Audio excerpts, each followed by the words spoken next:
5, 4. I used to be a floor director. 2. Okay. Welcome everyone to the November meeting of the Society of Motion Picture and Television Engineers Philadelphia section meeting. I want to thank everyone for coming.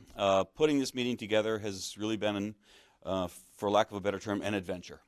We've been trying to pull this off for a long time, and I'll get into a little bit more about that before we start. I'd like to thank Lerro for providing us with the facilities tonight. Tom, and back there in the back, running everything, and Matt Murphy, who's president, I believe, for allowing us to use their facility. They're always very generous in allowing us to come here. Also would like to, yep, very good, thank you. Also would like to thank our presenting company, Chesapeake Systems, for the food tonight. It's always a big deal. Everybody likes their food. We are streaming the meeting. Excuse me. Sorry. We are streaming the meeting live, thanks to Tom, and we have, I know, probably about at least eight people plus the Millersville University SMPTE chapter are watching tonight. Speaking of which, we are making a real concerted effort to build student SMPTE chapters, or sections. It's not a chapter, it's a section, around the area. Rick Gamble has been involved in Montgomery County Community College and Rowan University. Down in Maryland, Louise, we have Towson, we have George Mason, and there's one other one you mentioned. Loyola. Okay. I was just speaking with someone who's a neighbor of mine who is a student at Temple who wants to try to start one up there. So that is the future of SMPTE. You look around the room and there's a bunch of fat old guys like me, and we need to get the student sections building and get them interested in television and motion picture engineering. So in addition to that, if any of you are not SMPTE members, please consider joining SMPTE. I don't have any of the applications here. That's my fault. I should have printed some out, but I didn't. It's a worthwhile organization. If you are not a member, even if you're just peripherally involved in the world of television or motion pictures, it's a great organization for networking, and you really you learn a lot, you meet a lot of great people. Yes? While you're on that, you might mention that the student rate for SMPTE, for those that are watching the stream, is extremely aggressive. That is true. Derek, in case you didn't hear it, for any of you students who are watching, yeah, the student rate, I mean, I don't remember what it is, but it's about $10 a year. Yeah, like Free the first year. free the first. Thank you, Luis. Free the first year and minimal after that. So, what I'd like to do, we always try to do this at our section meetings, is do a round robin and just to find out who's here, because we do have a few people here who are new. So again, I'm Jim Lean. I'm the section chair. I work for Toner Cable. Jason, you want to go ahead? Or you just yell out. Mic. Okay. I'm Jason Whetstone. I work for Chesapeake Systems. I guess the other Jason. Tonight I'm the other Jason. And I'm the senior workflow engineer there. So I actually worked on Eagle Systems. Derek Flickinger, Comcast in Philadelphia. I'm one of the section managers. Welcome. Dave Martin, retired. Bill Galhouse, WMRG Studios, attending to be retired. Al Igner, and I'm retired. I'm Anthony LaRusso. I'm a systems engineer at Northrop Grumman. Greg Hecker, Comcast Corporate Communications. Tom Hackalone from Lerro. Cowboys. Randy Wilson, Presentational Tech Services. Jason Bacon, Chesapeake Systems. The other Jason. Rick Gamble, Stepdog Media, and SMPTE Treasurer. All right. Jen Turbisic, Philadelphia Eagles. Hi, Tammy Patel, Director of Technology, Philadelphia Eagles. Louise Gable, also with Chesapeake Systems and DC SMPTE section manager. I'm visiting tonight. Very good. Thank you all for coming. All right. We have two people here from Comcast, and I'd like to invite Derek to come up. Next month, our meeting is on December 11th, and this is always a good one. What was it, 2 years ago we did this? 3? Was it last year? Oh, wow. Seems longer than that. We are going to have the opportunity to have a technology update from Comcast and a partial tour, depending on what floors are available, of the new Comcast Center. So, Derek, do you want to come up and just give a little? Just real quick. Yep. Yes, I finally got signed off on all the paperwork. Greg Hecker in the back is going to be hosting us in our new Studio C, which is recently remodeled. For those that were here last year, we had quite a spread of food. This year it's going to be up a level, so it'll be on the 45th floor, a little better view. After, we'll have Pete Putman do his what's happening in the industry trends presentation, and then I've been able to arrange at the end about 8 o'clock, we'll go over to the new building. I'm on the 20th floor. I happen to be on the coolest floor, the coolest building on the East Coast. So I'll be able to get you a tour, and you'll be able to see some of the building, and it's pretty impressive. We're doing it as a joint SMPTE, SCTE, the Society of Cable and Television Engineers, because we're big into that. So I told them we're probably looking at 50 to 60 people. We'll be sending out a save the date, and if it gets up to that limit, we might have to start looking at capping it, so save the date pretty early. So the current plan is showing up about 6 o'clock. We'll have food and all till about 6:30 to 7.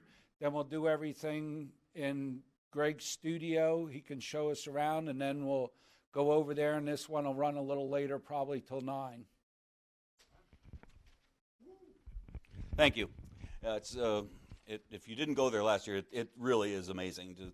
Just the view off of the while you're having dinner is worth the price of admission. So, but RSVP early. Just like Chicago. RSVP early, because there is a possibility it will get capped.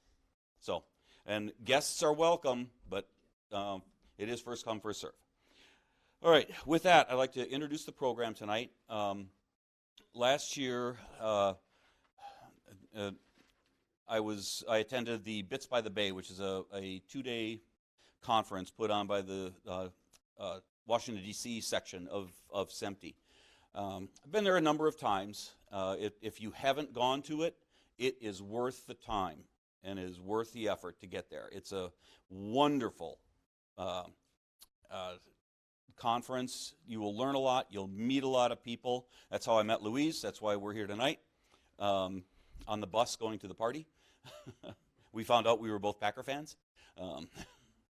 So I'm really an Eagles fan.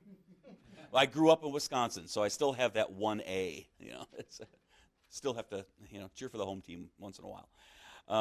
But anyway, if you haven't been to the Bits by the Bay, it's worth it. It's in May. I think it's a week early this year. I think they moved it up.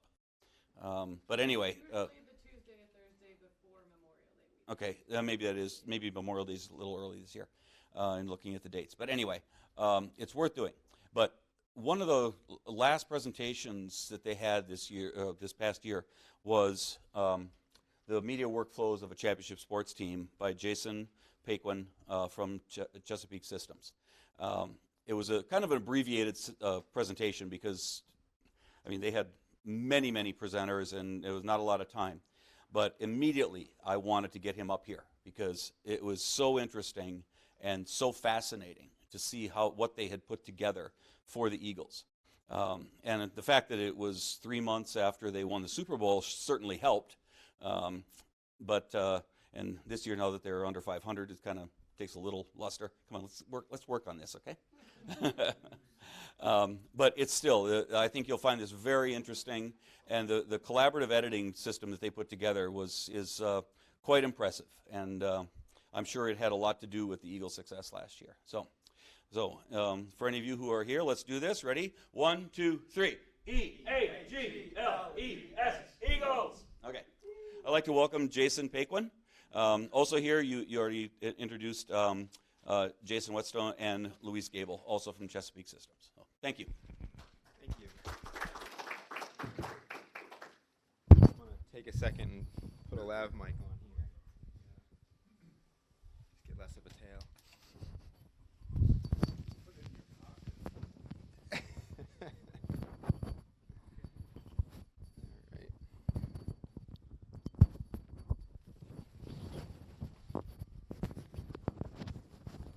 Here we go. And how can you hear me back there? All good? All right. So I'm Jason Paquin from Chesapeake Systems. Thanks for having me here. I really appreciate it. And a really special thank you to Jen and Tanmay for coming out. We have a lot of clients that don't let us talk about their systems, and the Eagles is not one of them. So I'm always really appreciative of how they are open to having us talk about what we do with them, as well as really demo their system and really show what we've done. It means a lot to Chesapeake Systems. I really appreciate it. So first thing I want to do here today is give a quick introduction of who Chesapeake Systems is, which will really kind of set the stage as to what I want to talk about throughout this whole presentation. So media content creators like the Philadelphia Eagles, they come to Chesapeake as strategic partners, and they do that to have us work with them as clients in discovering, defining, deploying all the solutions that we do for them. Workflow technologies, workflow solutions. And we do that with the Eagles as a really good example, shoulder to shoulder with the Eagles. And what I mean by that is there's a lot of customers that really want to dictate what we should do for them, and there's a lot of customers that out there expect that we dictate to them exactly what they need. And none of that is successful in a long-term partnership. And what we've really accomplished with the Eagles, I think, is a really good example, and the systems that will show you really prove this, in my opinion, that they bring to the table their business requirements, their processes, the new processes they're working on. We bring to the table technology experience and new ideas, and we collaborate on those things.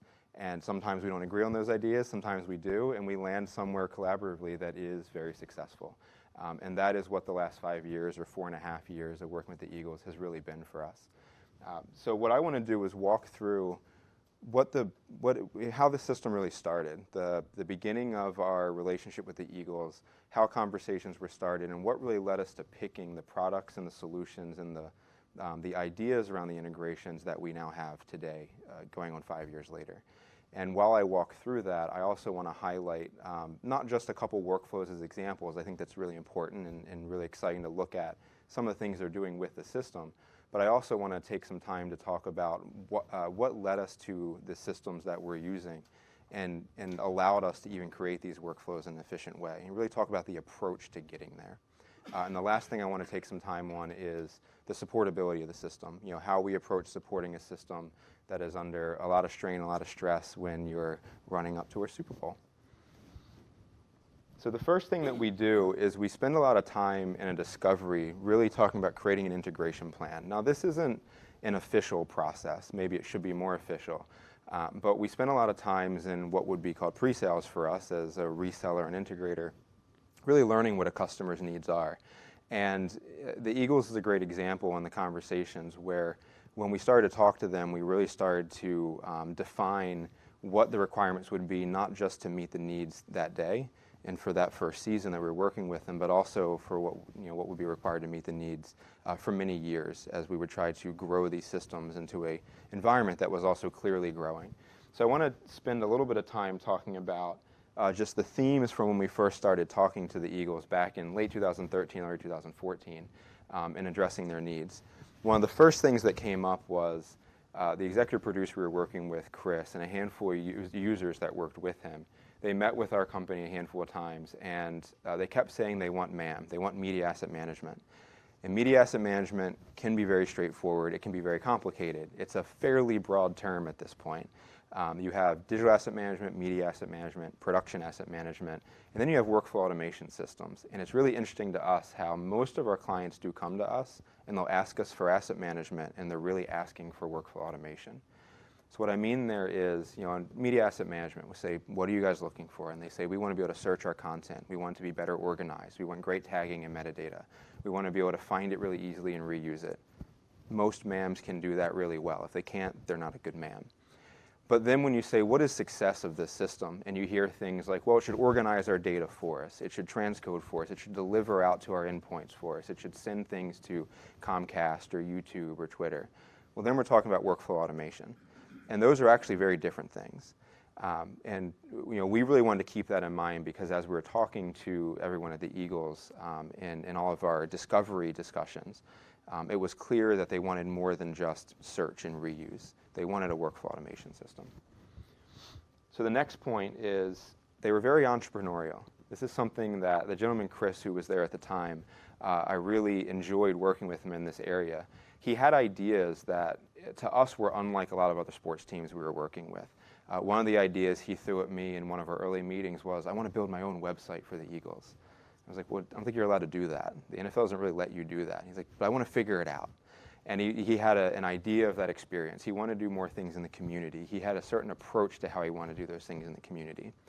Well, the owner of Chesapeake Systems and my partner now, Mark, is entrepreneurial. I've worked with him for over a decade, about 12 years now.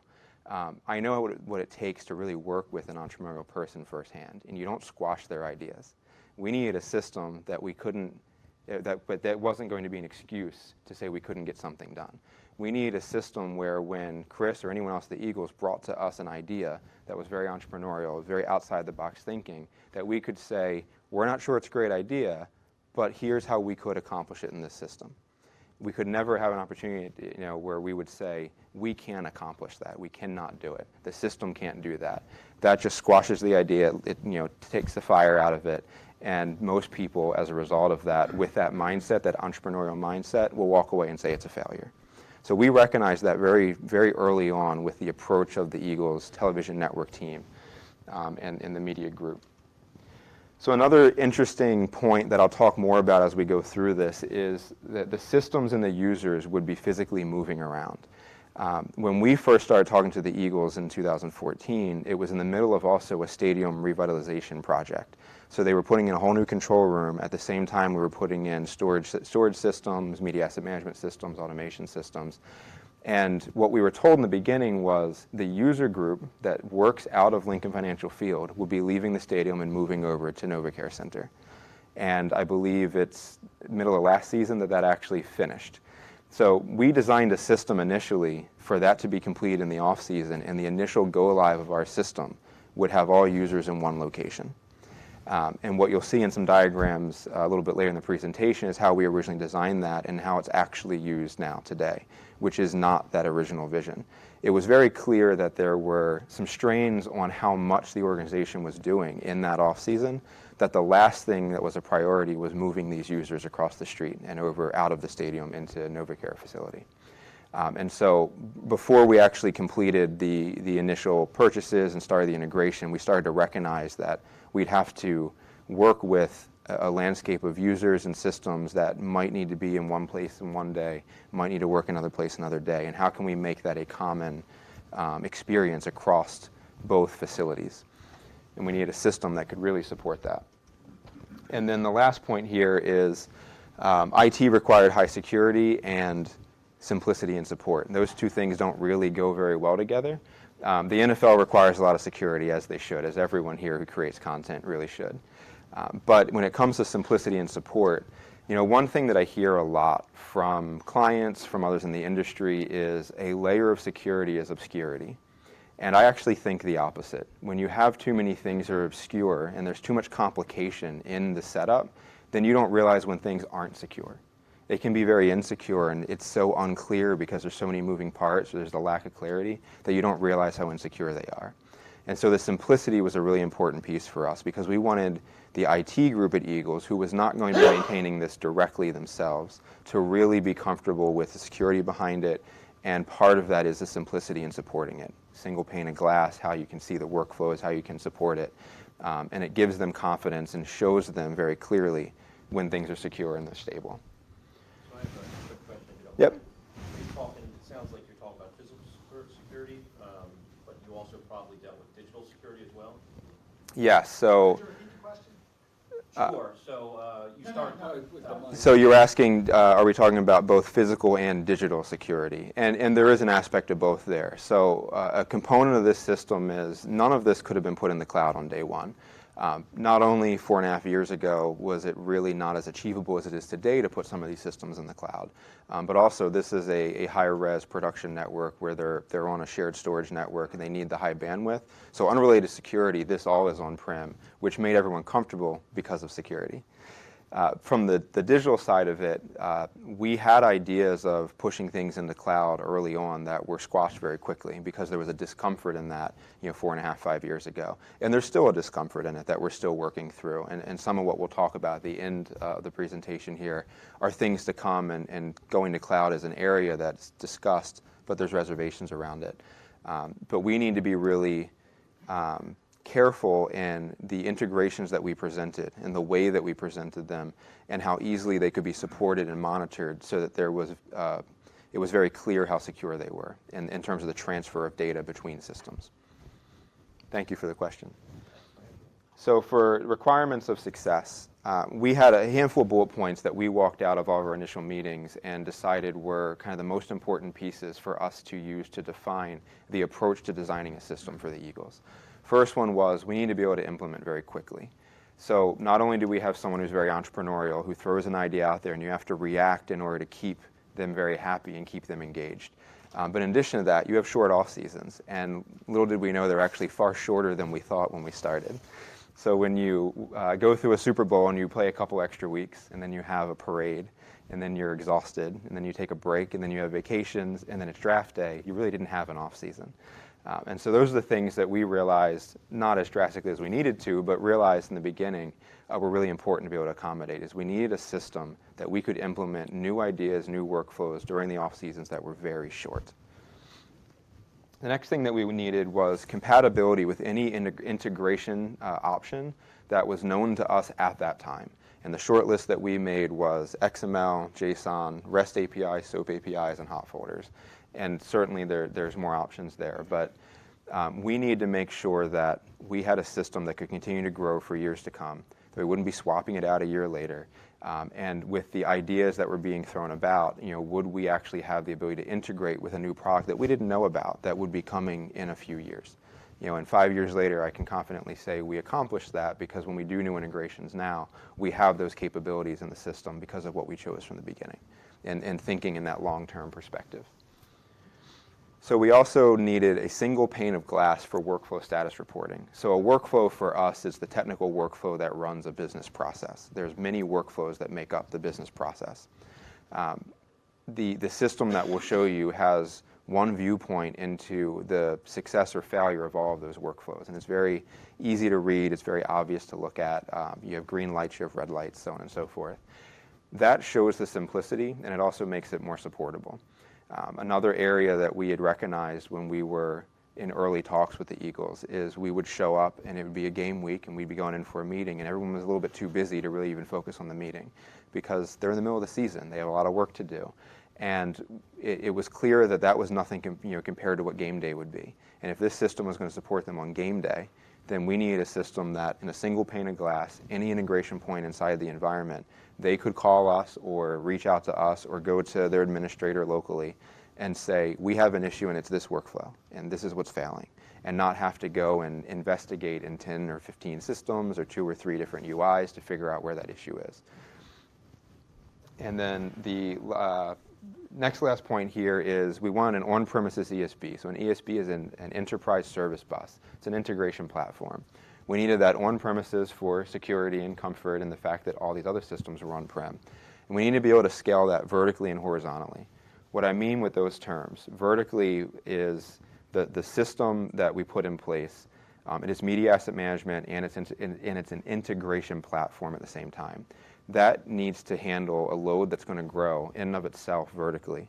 Every year there's more users on it. They run more of the same workflows. Those workflows are they need to be keeping up with the workflow of the users. They need to be fast. They can't slow down because there's 10 users today and there was only 2 users yesterday, or there's 30 users tomorrow. So vertically it needs to scale for throughput. Horizontally is all the different integration endpoints.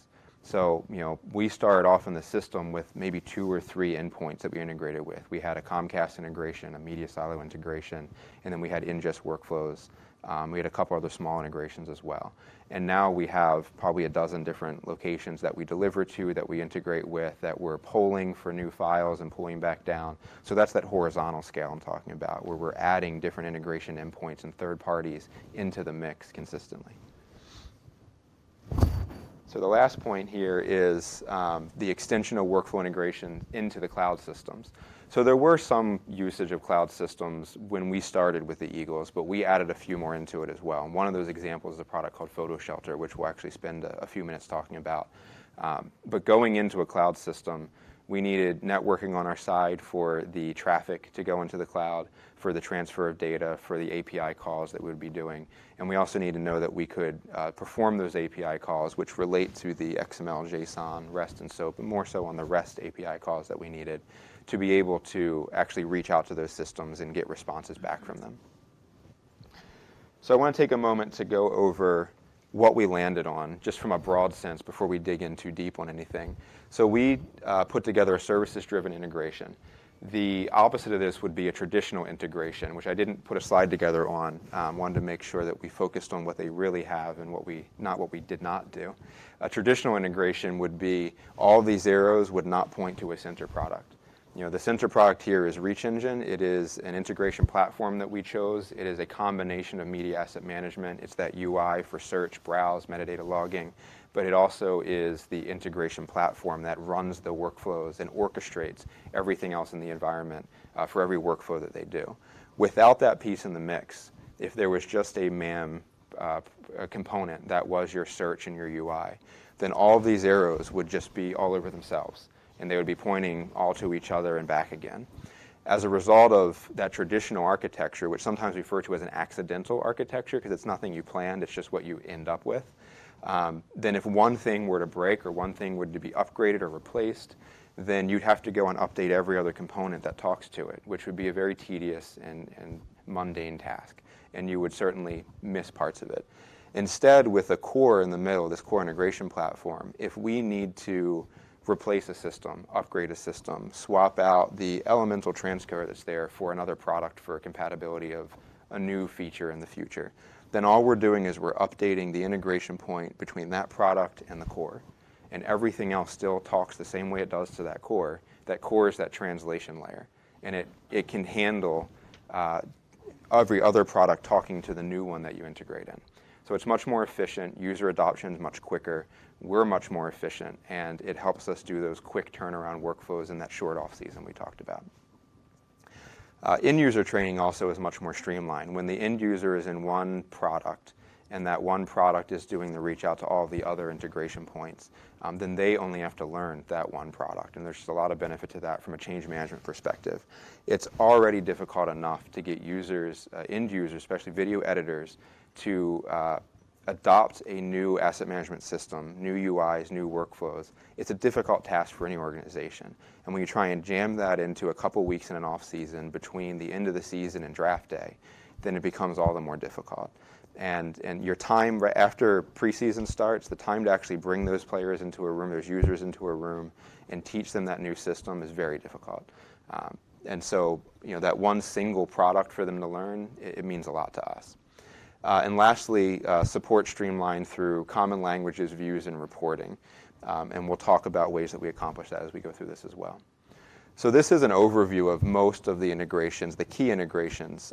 This slide actually does not show anything that the core platform, Reach Engine, is actually doing in and of itself. So there are components of workflows and business processes that we achieve with that core platform where it's running its own reporting of disk usage against collections of assets, things like that. And we're actually going to speak not about what it's doing in and of itself and that kind of vertical growth of its own. We're going to speak about that horizontal growth today and all the integrations that we've done and the approach to it around the core product and really showing how that approach has enhanced the abilities for the Eagles and their growth as well. So a quick infrastructure overview. So fairly generic slide here. It's, we tried to take all the products out of it and just show the systems that are in place. There's two facilities. There's NovaCare Center. That's the primary facility, the headquarters. That's where all the users sit now today. And then we have Lincoln Financial Field, which from the beginning was intended to be a disaster recovery location. The idea was have all data replicate from NovaCare where it originates and send it all over to Lincoln Financial Field just for that DR component, and then take advantage of that second copy and also do archive in that location as well. And then if you lost a facility for some reason, whether it was a catastrophe or just a file system failure or anything, you could go across the street and you'd have your archive, you'd have your DR. Unfortunately, the users didn't move in the beginning. And so as a result, we had to utilize the system at Lincoln Financial Field, which we'll walk through a bit more in a second, and we had to accommodate 7 users in the beginning in that location as well. So the architecture ended up as the following. We have a SAN metadata appliance, a Quantum Store Next SAN, at NovaCare Center. We then have fiber channel disk underneath of that, and that fiber channel disk is presented out to now roughly 30 users at NovaCare Center that are on fiber direct on that storage. As fiber clients, they have high-speed bandwidth, they have very low latency, they can handle anywhere from old SD content all the way up to 8K, depending on different codecs and other variables. They have a lot of bandwidth to work with there. Do you have a question? When you say clients, are you talking about actual users? Yes. Or applications? Workstations. Yeah, users at workstations. Yes. We then have in that environment, in order to support the core, the application server, a database server, a proxy streaming server. So that makes up the media asset management system and the integration platform itself. And then we have a transcode server, which is very heavily utilized to make proxies of every file that comes into the system, as well as to make a rendition of every file that gets transcoded to send out to a delivery endpoint. We then have 2 10 gig bonded connections, so a 20 gig bond, essentially, that goes from NovaCare Center that was pre-existing over to Lincoln Financial Field. That bond, we're able to replicate data from one side to the other. And so what we do is we replicate data to a similar Quantum Store Next SAN at Lincoln Financial Field that has disk under it as well, that is fiber disk. And we had the users that were being left at the stadium on fiber, just like we have in the production facility over at NovaCare Center. Then we have a couple secondary servers, dev environment that's really crucial to development inside this environment, the continuous development that we do. And we have a network file server that actually hosts that data out to the control room. And the control room systems watch all the files that come into that file server, and they load all of that into the control room systems that run the ribbon boards and the Jumbotron and everything else. Once we hit the file server and host that data out for the control room systems, then we're hands off and the control room takes over at that point. So to talk briefly about just the growth and evolution integrations, as I like to call it. So we developed, as I look through, over 150 custom workflows into this environment over the last 4 years. Now, that includes sub-workflows, it includes a lot of quick process workflows like checking the size of something or moving things to, marking it for deletion and flagging someone about that. So some of those are not very, sexy workflows, but they all meet a business process. And so they're all a collaboration in terms of figuring out how to best meet the needs of the Eagles environment. I want to give a snapshot of some of the key workflows, and I highlighted a handful that we'll actually touch on as we go through the next slides. So when we started in 2014, the focus was on ingesting historical content. That's how we tested the system, is bring in all the history first, make sure nothing fails, make sure everything comes in, it's searchable. Once we're comfortable with that, start bringing game day footage. So we're going to spend some time talking about how we do acquisition of game day content. It's something that I think is very unique for the Eagles, in that they have systems at the stadium that they can edit off of or replicating between the streets during game day that we took a lot of advantage of.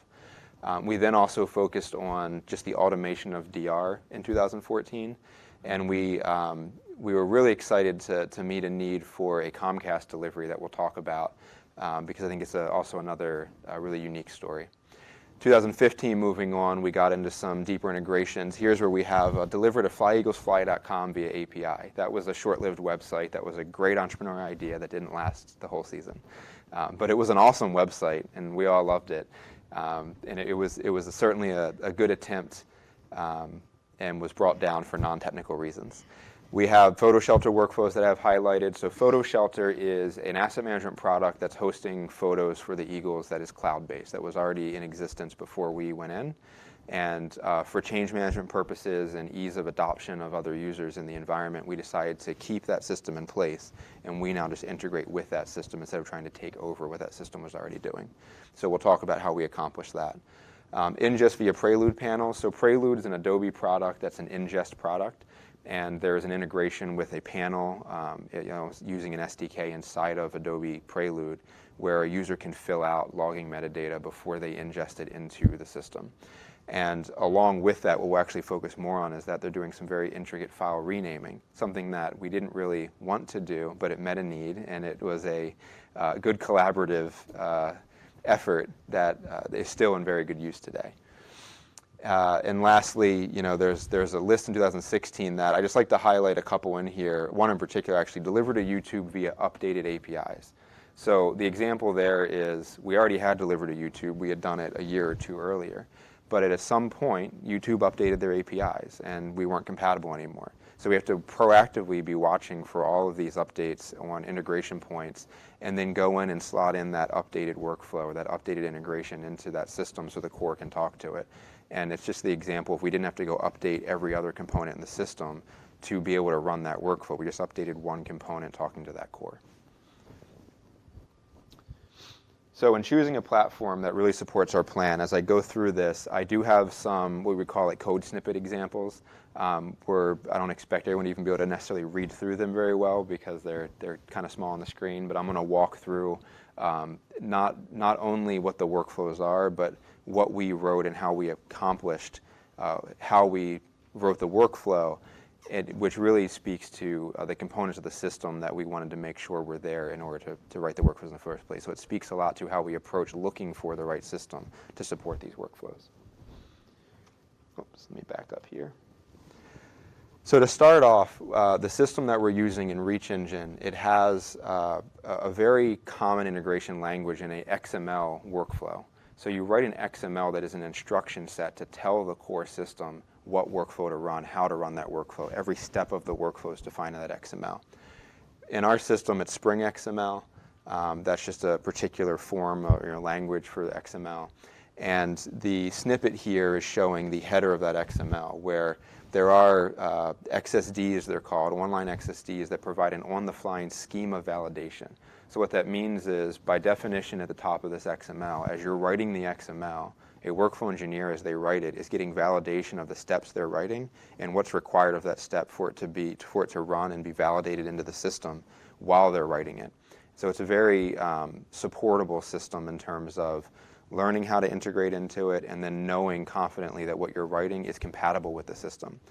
Being that it's a common language, a common instruction set, we're not bringing engineers to write a Python script for one thing, a Ruby script for another, a Perl script for another. I have one engineer that demands he writes everything in Bash scripts, and he'll run circles around everyone using Bash, but no one else would do that, probably, in our industry, frankly.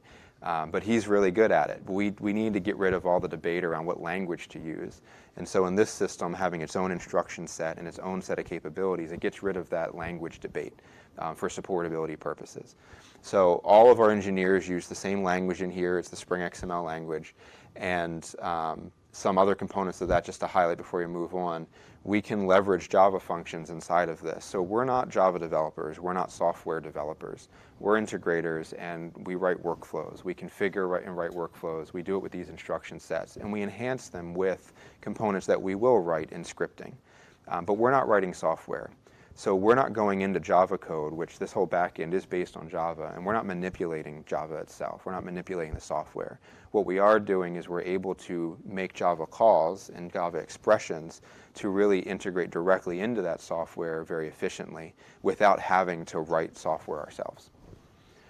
We also have the ability to create case statements and branching. So think of that like if-then statements. Inside of a workflow, we have the ability to say, if this, then that. And it's a very powerful part of making a workflow very efficient and streamlining workflow for an end user, which we'll show a couple examples of. And then finally, we can control workflow step progress, labels, and errors. So as an example, this workflow we have up here, The name of the workflow, photo shelter, upload image contents. But we have an execution label expression. We control all of the language there. That's what the user will see if they go check a status of a workflow. They'll see those expressions that we write out. We can add variables into those expressions. So we can actually control what we're telling them if something fails or something succeeds. We can validate for them with information based on a workflow and give them, confirmation of an ID of something or a path of something or anything about that workflow in the logging of the workflow itself that they will see presented to them. And so that streamlines support more and it gets more buy-in to the system. For the end user, it looks a little bit like this. Now, I don't like doing live demos in these presentations because you never know how networking will be, so I do like 1 or 2 screenshots. So we're not going to dive into what the end user, as an editor in this environment, what their experience is. But what I want to highlight here is this drop-down list that's down the middle of the site here, the screenshot. It's a list of workflows.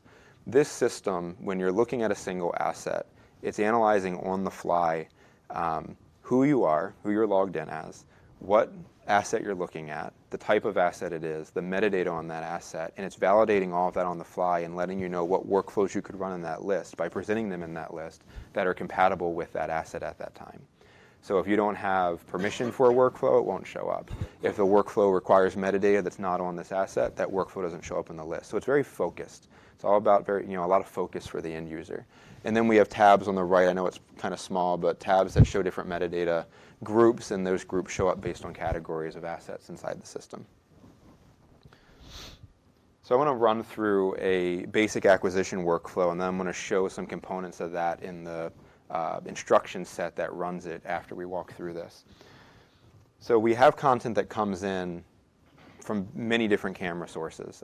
Community content, a shooter or producer goes out, they shoot content where maybe the team helped build a playground in the community. You have a lot of content that comes back from that. They need to ingest the camera card footage from the field. We also have a SAN, a quantum SAN at Lincoln Financial Field and another one at NovaCare Center where if a user's already created content, they've edited content, they output that, that's going to land on a SAN volume and then get ingested into the system. So these are our primary sources of a basic acquisition workflow, ingest workflow. In some cases, you have to use Prelude in order to manipulate the camera card files and make them self-contained. I guess the best way that I will describe it here without getting into too much detail. We could probably spend hours talking about camera card formats. And then all of that gets pushed into that core integration platform.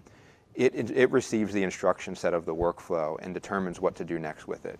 Everything that hits this system goes through an elemental server. The elemental server is proxying everything that comes in, making a low-res proxy, making a thumbnail, which is not elemental, but it's actually a component in Reach Engine itself. But we make those viewable proxies of every type of asset that comes in so that when a user browses, that's what they're going to see inside that web UI. They're not streaming the higher-res content. Are they going into that as a common format, or in your one diagram you had transcoders? Are you bringing in and transcoding it to a common format, or are you managing all those? Sorry, I lost my clip. So the question there is, are we bringing everything in a common codec? So we would call that like a house mezzanine format. We are not bringing everything in a house mezzanine format in general for the Eagles. So most of the content that they acquire is already editable in its acquired form. When something is not, like I think the biggest case we had to run into was P2 and C300 cameras. That goes through Prelude and they output a ProRes version. And so everything that does go in is ProRes if it wasn't already in editable form for Adobe Premiere, which they're editing in. The output from an edit that they do for a show, they always output that at a ProRes or a ProRes HQ. So they're bringing that out at a standard mezzanine format when they control the output from the NLE, but not from the acquisition side. So the next thing we do is we take all the content, we write it to the production SAN. Pretty straightforward, all content needs to live on that production SAN. But this is where we started to get creative in trying to figure out how to accommodate the users who were in another facility. So in writing the initial ingest workflows, we would write to that SAN and then we had to think, all right, do we want to share that SAN volume over the network? Because we don't have fiber going over to workstations at Lincoln Financial Field. So we want to share that SAN over the network, or do we want to replicate it and have the editors work off of the DR? Which is scary. You usually don't want editors on your DR system editing off of it. We decided to go that route though, and we did for a couple reasons. What we end up doing is we had the platform itself, during an ingest workflow, not show it succeed until it replicated a file that it already wrote to production SAN down to the replica SAN at Lincoln Financial Field. What we did is we replicated all the file paths, and we actually have the same volume names of both of those sites. And so as a result, a user at a workstation, edit workstation, when they open a project in one facility or the other, it looks the same to them. This computer system and the Adobe Premiere software and the user doesn't know that they're on a different SAN volume that is in a physically different location, because it has the same name, same content at the same file paths. So we're replicating that specifically with the integration platform. The original intention of the environment was not to do this. The original intention was to nightly replicate with a script that would scan for all new content from one side and replicate it to the other. And if we did that, then a user wouldn't have their content replicated until probably the next morning, if it was new content from that same day. But we needed on the fly within minutes for an editor to know that something was ingested at NovaCare, and they could start editing at Lincoln Financial Field. So we did that by using the integration platform itself to perform that replication action. So at that point, all users use the same products. They use the same Adobe suite. They use Reach Engine for browsing. And they do that from anywhere in the two environments, and it all is seamless to them. To the point where there are some users in the past that have just thought that we installed a SAN in one side, and it also extended 3 miles down the road or however far it is, which is certainly not the case. It's just that it's replicated very quickly. So talking through, I know this isn't something that everyone's going to read through, and believe me, I won't read it to you either. But I want to talk through a part of that workflow. So I highlighted the ingest via prelude workflow that I wanted to talk about earlier, and the file renaming. So one of the components of this system is the branching and the case statements, or the if-then statements that I talked about earlier. This is an example of that. So through a lot of work between Jen and Jason here in figuring out how to accommodate some user requests, it was determined that we should rename files while they're ingested into the system. Something we typically honestly wouldn't do, but historically, the way the users at the Eagles logged before they had any of these systems, the way they logged their content was they renamed the file when they brought it in from the field. So they would go out to a shoot, they'd come back, and they would rename the file with the player's name, what the player was doing, anything about it. If it was game day footage, it would say, gain of 5 yards, touchdown, dance, whatever. And it would list all of this in a very long file name. The users learned in that environment that if they're in their nonlinear editor and they zoom in on a timeline, that in that timeline they would see that file name, and it would let them know what's in that file, because the file name would reflect the content. But when you're bringing in all of your source content in the camera card format that's already editable, then if you're not manipulating the name of that, the name is usually like 0, 1, 2, 3, 4, and it counts up from there. And so the users really felt that they were lacking information during the edit itself. So what was done is we leveraged the fact that we take the position of no one's ever going to log content after they ingest it. So early on in the installation of the system, we developed ingest workflows that gathered metadata at time of ingest. We gathered as much as we could, especially anything that was required for anything else in the workflows, the future workflows, at the time of ingest into the platform. By doing that, we also have content that we could rename the file from while we're doing ingest. So that's what's happening here. So to walk through this briefly, as an example of the branching and the decision making we can do in a good integration platform, at the very top here, first thing we do is it's called a no-op step. No-op step means just log something, show something. We're not actually performing an action. We're just analyzing some data in this step.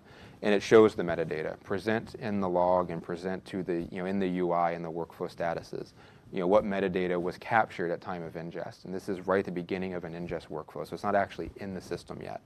Next thing we do is determine the naming scheme. So they had developed 2 different naming schemes, one for game day content and one for non-game day content, essentially.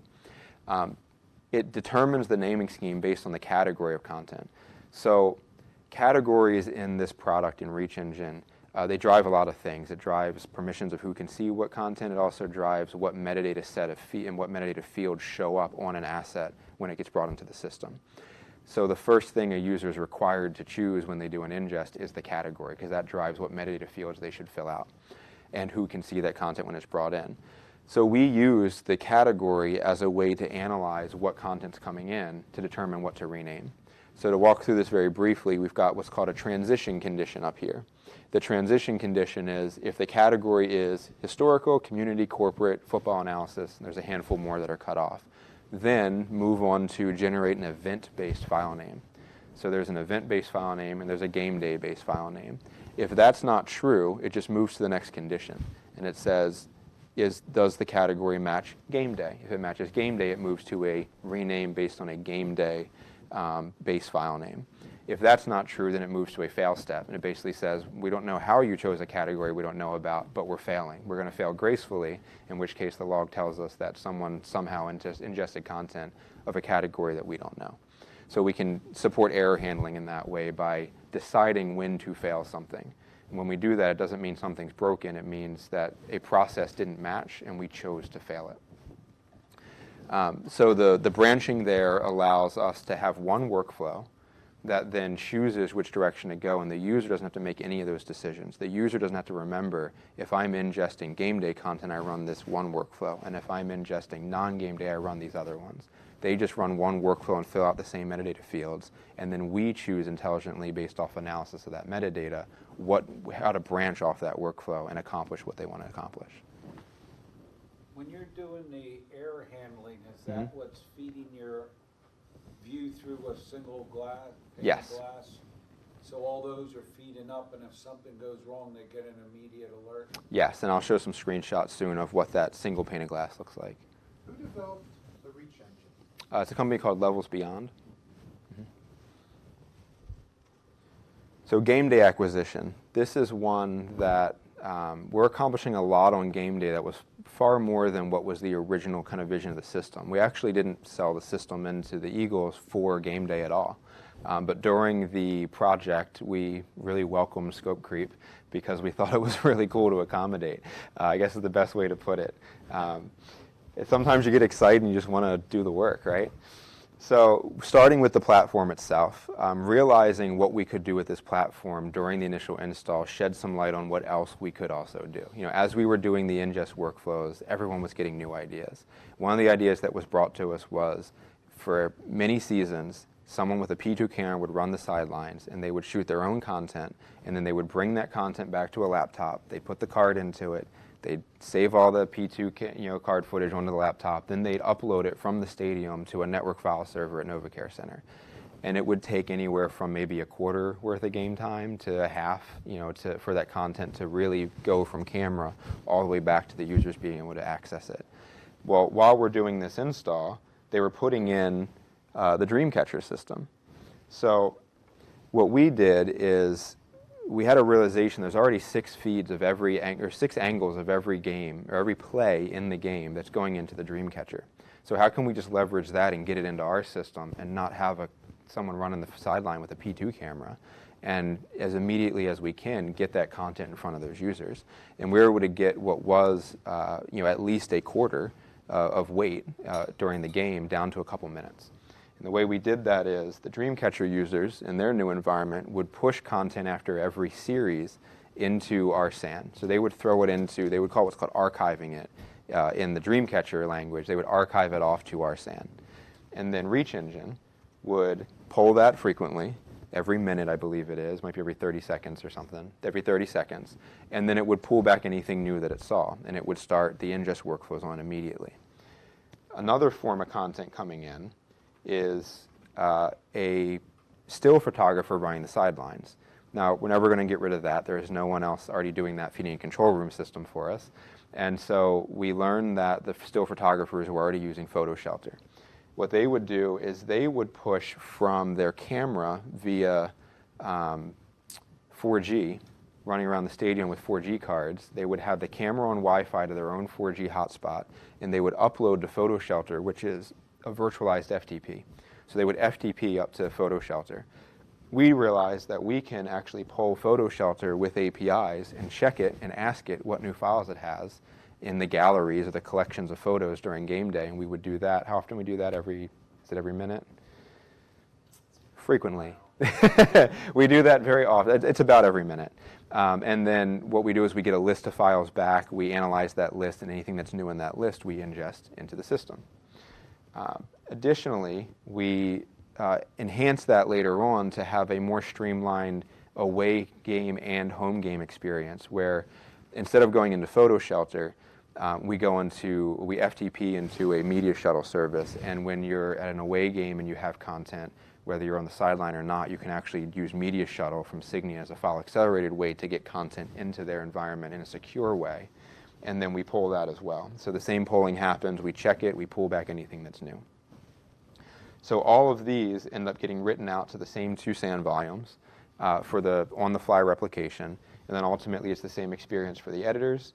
And then what that's doing on game day is it's really driving an experience where within minutes of a play, an editor that's now sitting at NovaCare SAN as of last season, was at Lincoln Financial before that, is able to see the content coming from all 6 angles of content coming from a play.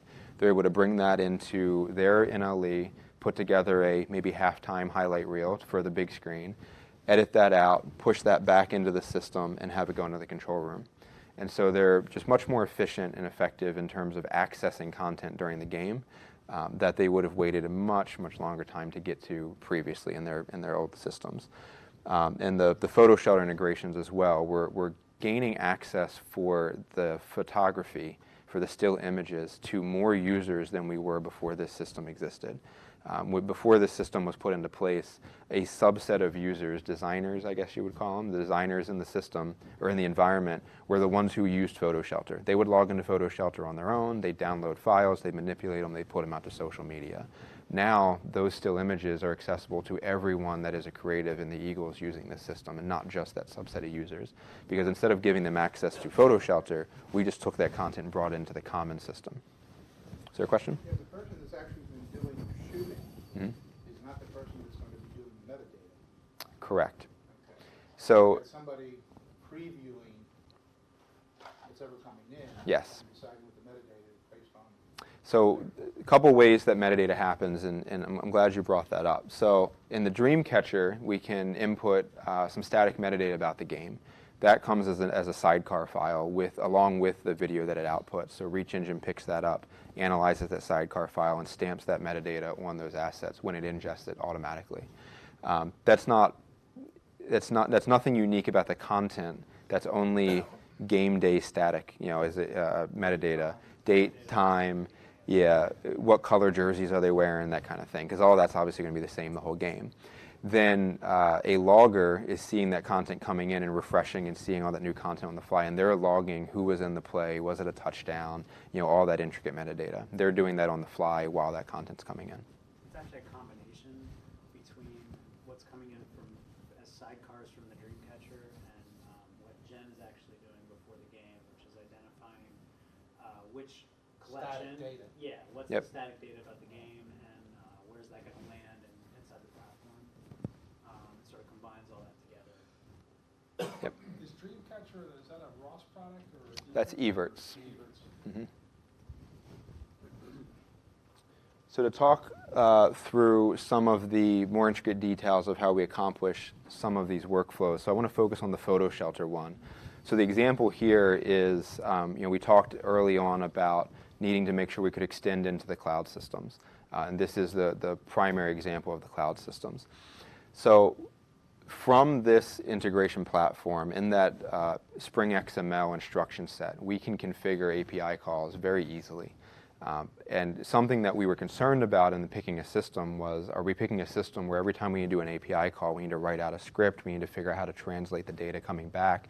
There can be a lot of effort put into scripting without an integration platform, how you do those calls, how you receive the responses to those calls.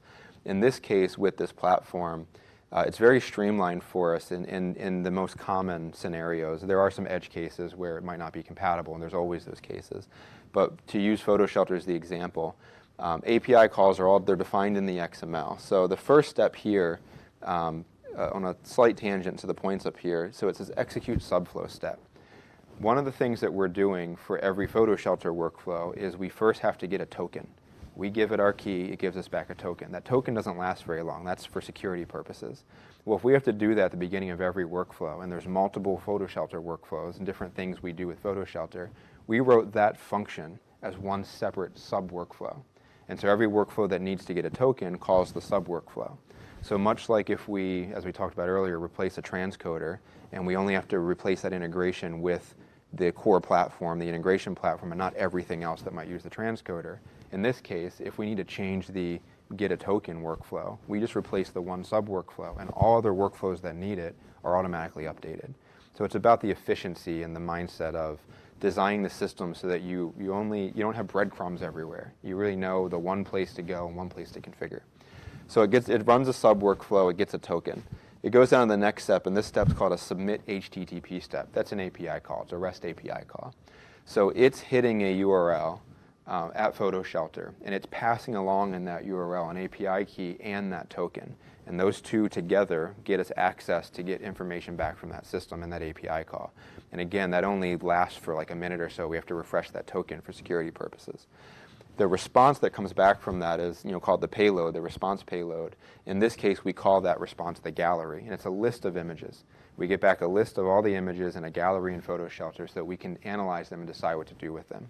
Once we receive that list, we go down to the last step, which is the set gallery image step. And what we're doing there is we're analyzing all the images in the list, checking the date and timestamps and the metadata of what came back in that list. That's in a JSON format from this particular integration.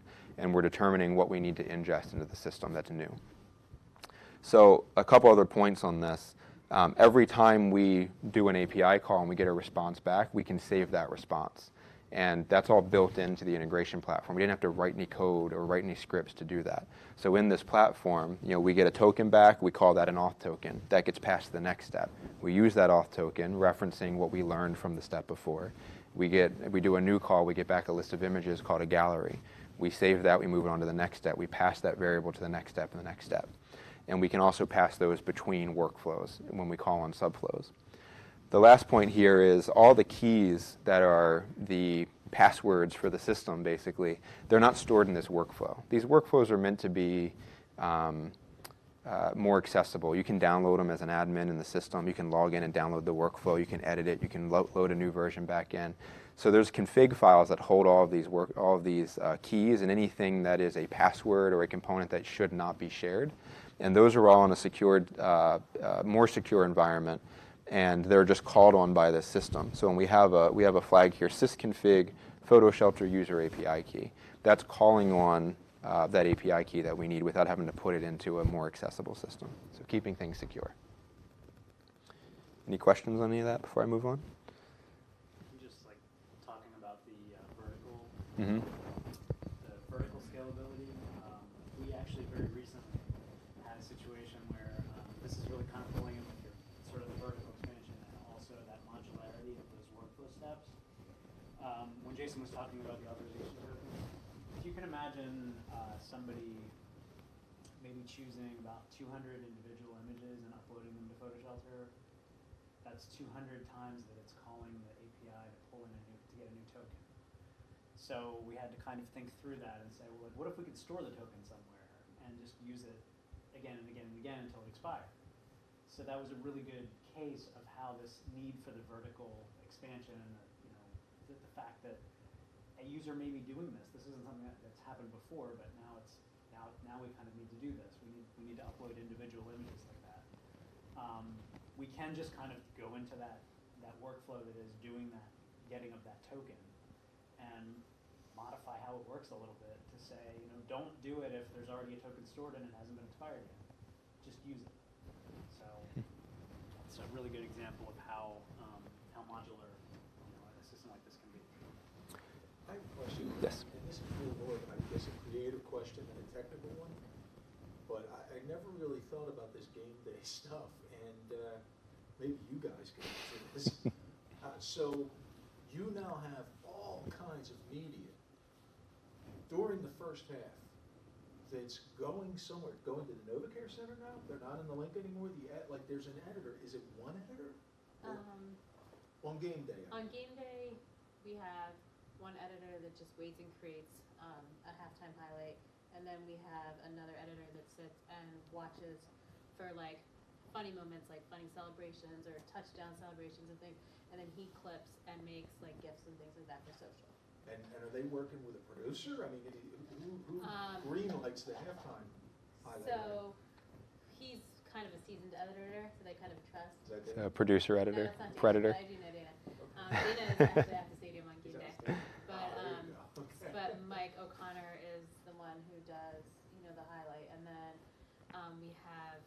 It's really just he's kind of a part-time guy that does the social stuff, but that gets put into a social channel using Slack, which is like our kind of chat system, and then social team just picks the ones they want to go through. This is just so much more media. Yeah. Another thing that happens on game day is you have studio packages, right, that go together. So more like the ESPN Sports Center style, where you have some talking heads, and sometimes they'll want content. And so we push that content that is coming live during the game as quickly as possible over to TriCaster, and they might use it on the TriCaster during a web broadcast. Yeah, so like our web broadcast for our post-game show, and Yep. they sit and they pick out all the B-roll that they're going to lay on top. And I think the flexibility of the system this year for us has allowed us to have a Eagles Game Day Live presentation, almost like a second screen companion to when you're watching the game. So we have Merrill Cam, we have Fran Duffy and Greg Cosell actually break down a big play highlight while the game is going on after a couple of minutes of that big play actually happening. That's afforded our fans to actually engage with our content while the game's going on if they choose to. And if without the system, that would not be possible. Is that like on a laptop or a tablet? Or Laptop, tablet, mobile app, any and everything. And then we push some of those things out to social as well. So you can imagine the type of engagement that we're getting. But again, without this system, that would absolutely not be possible.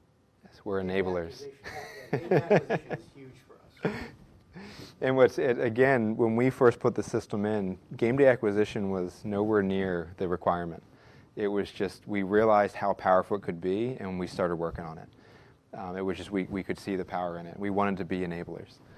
Good. I think one out of 32 clubs that are doing some sort of a second screen companion, we're the only ones who are actually producing shows and bringing that to the forefront of our fans. Some of the teams are doing kind of live play-by-play commentary, which has become almost a 10-year-old blogging type of thing that's come back a little bit, but nowhere near engaging as a video content. A big play highlight just happened. 10 minutes later, you have the team in the broadcast studio presenting how that actually occurred and what they saw on the field and on the tape and things like that. And then obviously Merrill can. Merrill Reese and Fans can access that later? 110%. Yeah. Absolutely. You had a question? Yeah, it was another game day acquisition. So do you deal with any just audio-only channels? Do we deal with any audio-only channels? Podcasts. We do podcasts, but we're not taking in any audio-only feeds, I don't There's believe. No ambient crowd noise or anything like that? I mean, we get some of that from, There were, we like from time to time, there's some MXF files that come in that are audio only. if I remember correctly, we get like 8 or 16 channels of audio on the Dreamcatcher footage, and some of those audio feeds are Merrill or crowd noise. So it's all there, but you'd have to go and pick it out. Yeah. I think there's also 2 languages, because when we first, something we learned the hard way is the system needed to be able to play the proxy files with the right audio tracks, and you had to be very particular about those audio tracks, because for the first like 2 weeks of the system, all the game day footage, you heard like a Spanish and an English at the same time if you played the audio with the proxy, and so we had to go in and tweak all those settings. So I want to talk next about content distribution, then I have another example on the workflow side to drive one of the distribution workflows as well. So on the content distribution, all this starts with the platform in the middle. Elemental is that transcode server that is creating every rendition that goes out for delivery. So something that was really important for this installation, it was one of those requirements from the beginning where they said they wanted a MAM, but then they described the needs here, which has nothing to do necessarily with the MAM itself, it's with the automation platform, is they wanted, and it was easily accomplished, a user to export from their nonlinear editor the highest res content that really should be necessary, so they can make any rendition they want to go out to different broadcasters or online or anything like that from that one original piece. So previously, someone edited a package that was ultimately going to WPVI to be aired. They would actually export what WPVI needed. And then we wouldn't have a higher res version to use to clip off of and make other renditions later. And so we were able to go in and say, everything you output is ProRes HQ. Put that into the system. And then we're going to transcode using Elemental Server, all automated through this integration platform, the exact codec that the delivery endpoint actually needs. And we don't want the editors to think about any of that. It's just not what they should be doing. They should be being creative. And so what we do first is we export out to the website. It's pretty straightforward. We just push to a CMS. And then we also do an export out to Comcast. I want to spend a minute on this. I know we have a couple Comcast people in the room. It's be interesting to see if you know much about the video on demand system. Now this dates back 4 or 5 years, so I'm sure it's a little bit different now. When we were doing this install, yeah, the workflow works great. When we were doing the install, there was one person on the Eagles team, video team, that knew how to fill out the forms that were required to upload their assets into Comcast Video on Demand. And that process really was, they would take their content they wanted to push for video on demand. They would export out their own, using their workstation, SD version, their own HD version. Then they had to upload those two versions separately. They'd go to a Comcast Video on Demand login, they'd log into a website, they'd fill out a form. They'd fill out the form with all the info about that asset, all the metadata. Then they'd upload the SD version to that same page, and then they'd submit that. That would get submitted into Comcast. Then they'd repeat that whole process for HD. The one person that did all of this left during that off season, so no one else really knew the process. Not that it couldn't be learned, it was a fairly simple process, but it took time. And in talking to that individual, it was roughly like 45 minutes of transcode time plus filling it out, plus the upload time per rendition. So an hour and a half, a day, let's say, if they want to do something every day. And they didn't do this every day, it was maybe a couple times a week. After that person left, the Eagles realized they weren't uploading everything that they really wanted to be to Comcast Video on Demand. And so they called together a meeting between ourselves, the Eagles, and Comcast, and talked about how we could do a workflow for this on-demand system. And we just asked a lot of questions and figured out how we could streamline it. What we came up with is when someone filled out that form on the website and they submitted it, that actually was sending a spreadsheet to somebody at Comcast. So we said, well, we can send a spreadsheet. So can we just make our own and send it to that group? And they said, yeah, that should be fine. So we now just ask for that metadata inside of the platform, inside of Reach Engine. We ask for the metadata fields. We create a spreadsheet out of it in the workflow. We email that. So it's not the most elegant workflow. We're still emailing someone, but we email the same people that would have received it otherwise. And then we do an API call to upload the asset securely, and we only upload the HD version. And there was a pretty good debate around should we give you the SD and the HD, and what everyone determined on that call was, why do we care about the SD? Who's actually watching it? So worst case scenario, we give an HD, and they transcode for us an SD, and it's not a great quality, it's not what we would have given, but is anyone really watching it? So all we care about is the HD. And so we were able to cut that 45 minutes per rendition down to, they export that high-res version from the NLE, they put it inside the platform, and then they hit the deliver to Comcast. It brings up one, small, short form, questionnaire for metadata, and that automatically, they hit submit, and everything's done from there. We make the HD version, we upload it via API. When that upload's complete, we trigger an email that then emails the group at Comcast the spreadsheet of information and the time and day and the asset name that we uploaded. And they marry it all back up on their side. Now that can probably be made even more elegant today, depending on the differences of the systems at Comcast. But that workflow is still working really well. And as a result of that, they just started flooding, for like a week or so, they started flooding content to it to kind of catch up on their own, needs of delivering into the system.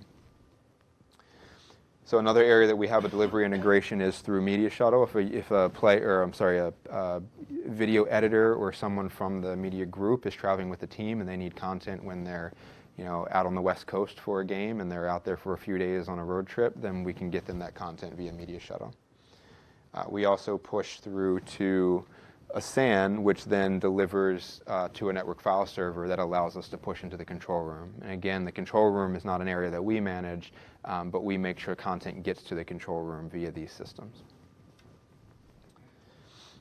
And then lastly is all of the different social medias you could ever think of. Now, I don't know if they actually do like Google Talk or anything. There's some canned icons up here. But I remember when we did this initial install, Vine was a big deal. Vine was really big. And they didn't have an API for Vine. I don't even think they still do. That's publicly accessible. But the big message from the team at the time was, we don't know what social media platform we're going to have to handle next. We just know we have to handle it. So whatever new comes up, we got to be able to do it. So we output for Facebook, Instagram, Vine, Twitter, YouTube. We actually do the direct upload to YouTube via APIs, whereas the others we transcode renditions and then put those onto the SAN volume for a user to pick up in the social media group and do the posting themselves. Many of them we could do the post directly, but for their own business processes they've chosen not to because they need to control some more of the metadata and some other processes around that. All right, and the last one I wanted to show up here is going to Media Silo. So Media Silo, what's the product name now? Shift? Shift. So Media Silo is an old name for the product. It's now called Shift. But Media Silo is an external kind of review and approve platform that's hosted in the cloud. It's all on AWS. And what we used it for early on in this integration was a method to deliver content out to broadcast partners. A long time ago, they were using Dropbox to do this, and all the broadcast partners were syncing content via Dropbox, and it was interesting, to say the least. And they really wanted desperate to get off of that. And so it was another thing that was clear scope creep during an initial install where we saw it and we said, we have an easy fix for this. We have a platform that can do it. Let's have some more easy wins, and let's make this right. And so we brought in Media Silo. We got them signed up with a Media Silo account. And it was really important to us to make sure we weren't giving access for a broadcast partner or any other person external to the Eagles organization access to what they shouldn't have access to. That's where we really like the Media Silo idea. So we deliver into Media Silo content that's going to go public, if it's not already public. That content's then pushed down to the broadcast partners. They actually log into Media Silo Shift. They can watch that proxy that's hosted there, and they can download it at their own pace before they need to air it. So WPVI receives content from the Eagles via Media Silo. There was a debate at the time of, well, can we just give partners access into the platform? And we didn't want to do that, and security certainly would have never allowed it anyway. The IT group said, not a chance. But we don't really like that method anyway. We always want an external product that is outside the walls that we push to in order to share content to others. That way there's an air gap. There's no way that someone can log into that system and trickle through and get into the rest of your content. And so Media Silo provided the security behind that, as well as just an ease of use for all the broadcast partners. So something that Jen brought to us years ago at this point that once she was in the group and analyzing all the workflows and the processes of the group and really working towards them, their efficiencies, she recognized something. I don't know why, I just remember the conversation because I thought it was exactly what we look for, that eyes on the ground, that Jen was able to recognize very quickly. She said, every evening we have users, they're usually seasonal employees, that are ingesting content to get it pushed out to our website, to Comcast, to YouTube, so on and so forth. And at the time, the challenge was, and it really wasn't a problem, but something that we could make more efficient, is that user would be sitting there by themselves, everyone else has gone home, and they would ingest the content into the platform. They would then deliver to YouTube. They'd wait, they'd deliver to the website. They'd wait through each process. They'd make sure they all completed. And they'd have to go through and remember to run each workflow. So, well, if we have all this intelligence in the system, can it just be one workflow? Can they just hit ingest and it also delivers? And so I was like, well, sure, of course it can do that. And it allowed the user to leave earlier in the evening, frankly. So the user, what they would do is they'd fill out a form of metadata, they'd hit submit, and then they'd wait, and then they'd check it, they'd go find the asset that was submitted, and then they'd run all those other workflows. Now, they choose the asset to ingest. This is it for those who can't see because it's small. It says ingest and deliver at the top of this workflow pane. Then they fill out some metadata, and there's a bunch of radio buttons. Where do you want to deliver to? And check off yes on each one. You can check them all, you can check some of them, doesn't matter. And then we ask for some more metadata based on some of those decisions that are made by the user. Then they can hit start, and they can leave. Because the worst case scenario is that stalls, and we have to support them anyway, and we have to log in and figure out what happened. We know exactly what they chose. It's all in the logs. It's all in the instruction set. So we can always backtrack and see, well, they wanted this asset after ingest to go to YouTube, to go to Twitter, to go to Facebook, whatever. So we can analyze that and catch that back up if there was a failure. But they don't need to sit around and wait for that. They can go home. So you guys are on call, well, you're live support. We are 24/7 on call, Wow. especially on game day. Yes. So what we did here is we combined multiple business processes, and really I want to edit my own statement there. We combined multiple workflows to actually address one business process. The business process was not, I have an ingest business process, and I have a deliver to YouTube business process, and I have a deliver to website business process. The business process is I have content, and I need to get it to my viewers. And in this process, there's a bunch of workflows. Those are different things. So we took what we were showing as a handful of different workflows and made them one business process for the user. And so they can run the one workflow, and we kind of kill multiple birds with one stone. And every time they add a new delivery endpoint, we can just add it to that list, and then we don't have to retrain the user. We don't have to show them a new workflow. We can just say, oh, by the way, there's another radio button. When you need delivery here, check that box. And the training side of it becomes very easy. So back to the theme here and these snippets of the agility through integration. So media silo, I want to use as a quick example. There are 3 ways to deliver to media silo. One way is via manual upload to their website. We're not doing that because we want a single pane of glass. We want everyone to work in one system. Another way is via APIs. For various reasons, 4.5 years ago, we couldn't go via APIs. It involved uploads to different storage silos and everything else. It wasn't what the team was willing to do. So the last way, which actually seems to be the most insecure, but is quite secure, is FTP. So FTP by nature is not a very secure protocol, but Media Silo has a virtual FTP.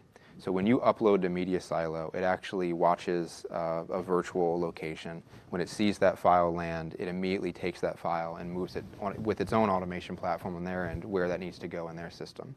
So nothing lives in this platform in Media Silo for someone to hack into it and pull anything down. It is very secure, even though it is just FTP. The downfall of that scenario is you can only upload 5 things at a time. So that's just a rule that Media Silo came up with, and now it's changed to 1. At the time, it was 5, and what would happen, and I remember seeing this and just being blown away by this, is if you had 5 going and you ran a 6th, all of them would fail. So it was really important to not just make sure that you didn't run more than 5 because it only did 5 at a time, but because you didn't want to fail all the others. So the way that we were able to handle this is through workflow queuing.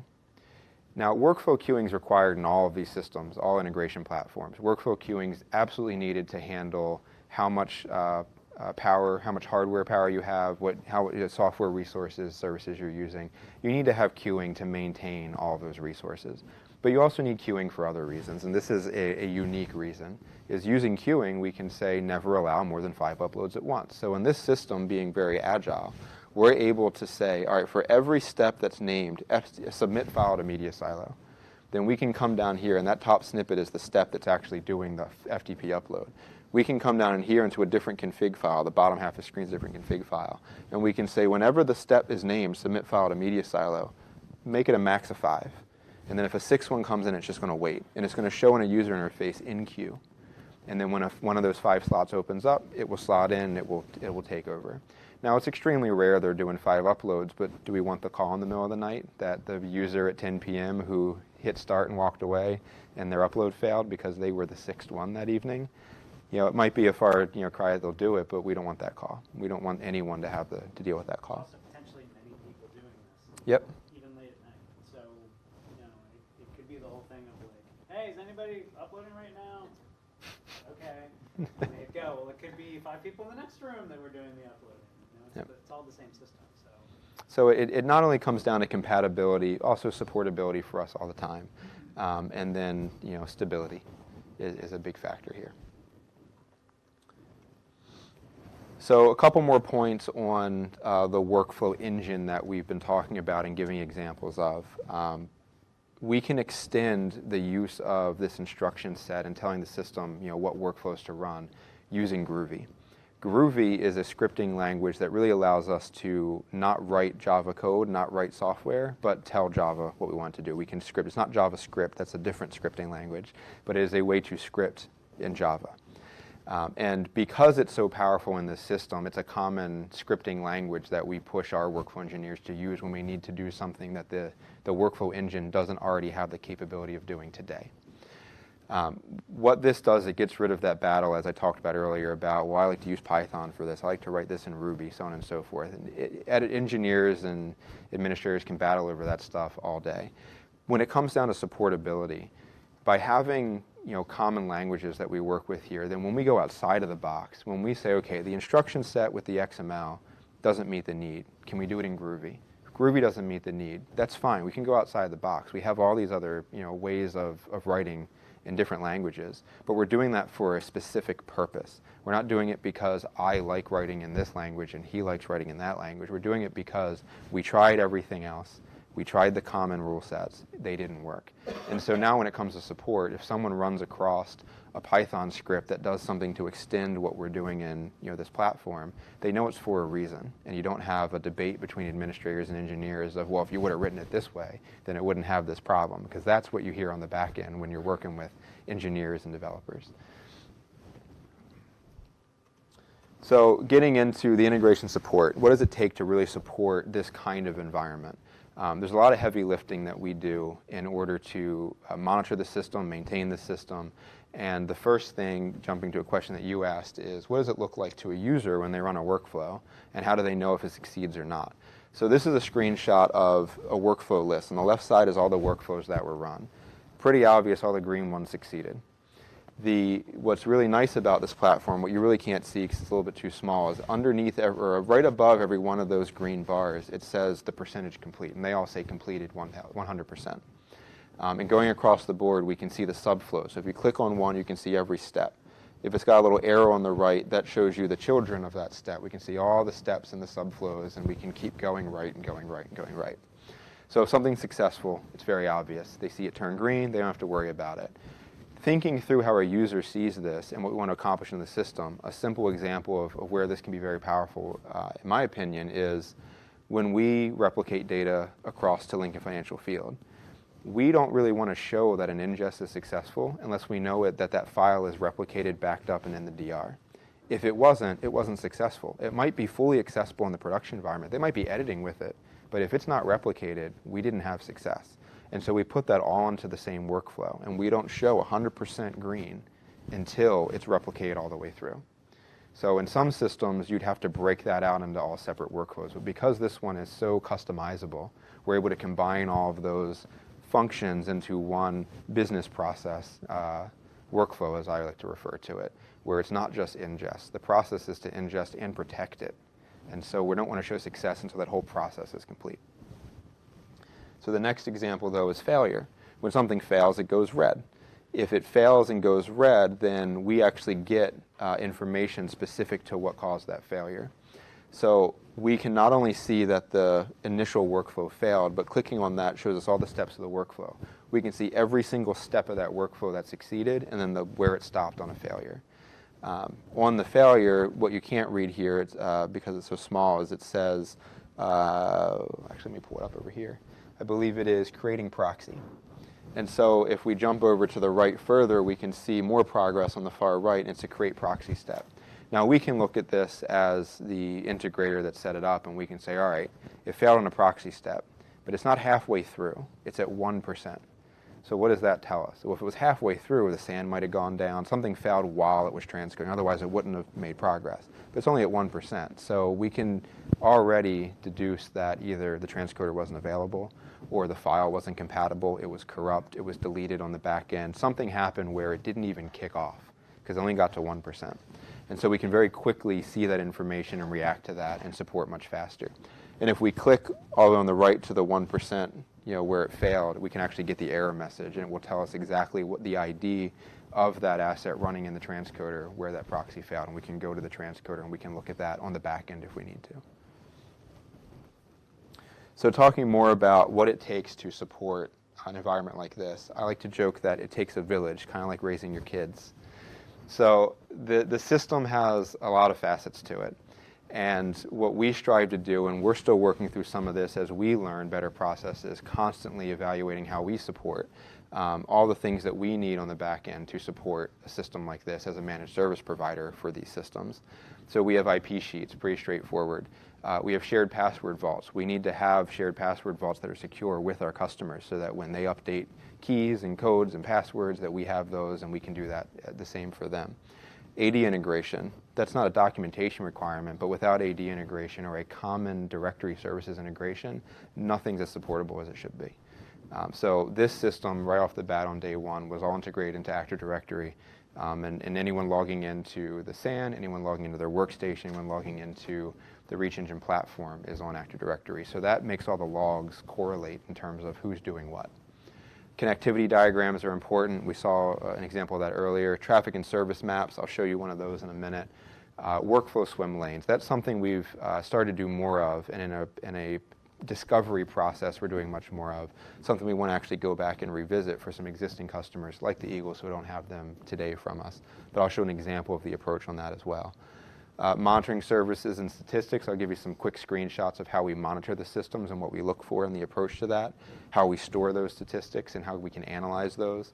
And then a lot of it comes down to partner relationships. When a client like the Eagles, if they were to go out, and I say this obviously very biased representing Chesapeake Systems, but if they were to go out and work directly with the vendor of every product that's in this environment, they would be maintaining a dozen relationships, and they would be constantly figuring out which product is having an issue if there was a problem, and there's a lot of finger pointing. It's not necessarily finger pointing because there's animosity. It's the vendors only know their own products, and we want them to be experts in their own products. But us as integrators, we are the ones who figure out all that space between, everything between the products, how they integrate together. So the relationships between not just the vendors, but the partners and integrators is really important for the support. So here's an example of Streamlined support with documentation on traffic maps. So this is a basic overview of the traffic between all the components of the system. Now, this can go a lot deeper in terms of every delivery endpoint and the ports being used and the paths and the URLs for all the different places like Comcast and YouTube and Twitter and so on. But this is just internal inside the walls at Eagles. And we share this to customers all the time, a version of it for themselves for getting security buy-in, getting networking set up, because there's so many ports and switches and firewalls and access control lists that all this communication goes through just to get from one server to another inside a corporate environment, that this becomes very important. There's nothing that we've talked about that's not an IT system. Everything we've talked about in this, in the end, is a computer. And there's all networking between all of them. So it's in many ways, from a traditional broadcast standpoint, it's a whole new world. There's a lot of IT in this. Go ahead. From a configuration management standpoint, how often do the Eagles allow you to make changes to the workflow? Is that like strictly all season, or I'm sure there's ones you want to push through right away and you've got to manage all that? So anything major, we really strive to do off season. If there's a major upgrade, we try and do that off season. We really like to try and time things for right before preseason, where preseason can be a bit of a test environment, especially if it's away games for the beginning of preseason. During the season, we try and only do the small things that aren't large upgrades, downtime required upgrades. We don't want to do those during the season. A couple years ago, we kind of had a rule of if it requires downtime to do the upgrade, you wait. And it's got to be a real unique circumstance for supportability reasons to move forward with that. On the other side of that, we have some clients who, when we ask them if we can restart their RAM, and we'll wait to hear from them, they'll just be like, oh, you can restart it anytime you want. Yeah. Not this environment. Okay. No, not that. Yeah. So moving on with the supportability, so monitoring. As a service provider, we want to monitor the systems and gain statistics on it so that we can help determine, with the client, how their system needs to grow and in what areas it needs to grow. So this is a screenshot of a fiber channel switch, statistics from a fiber channel switch into our monitoring system.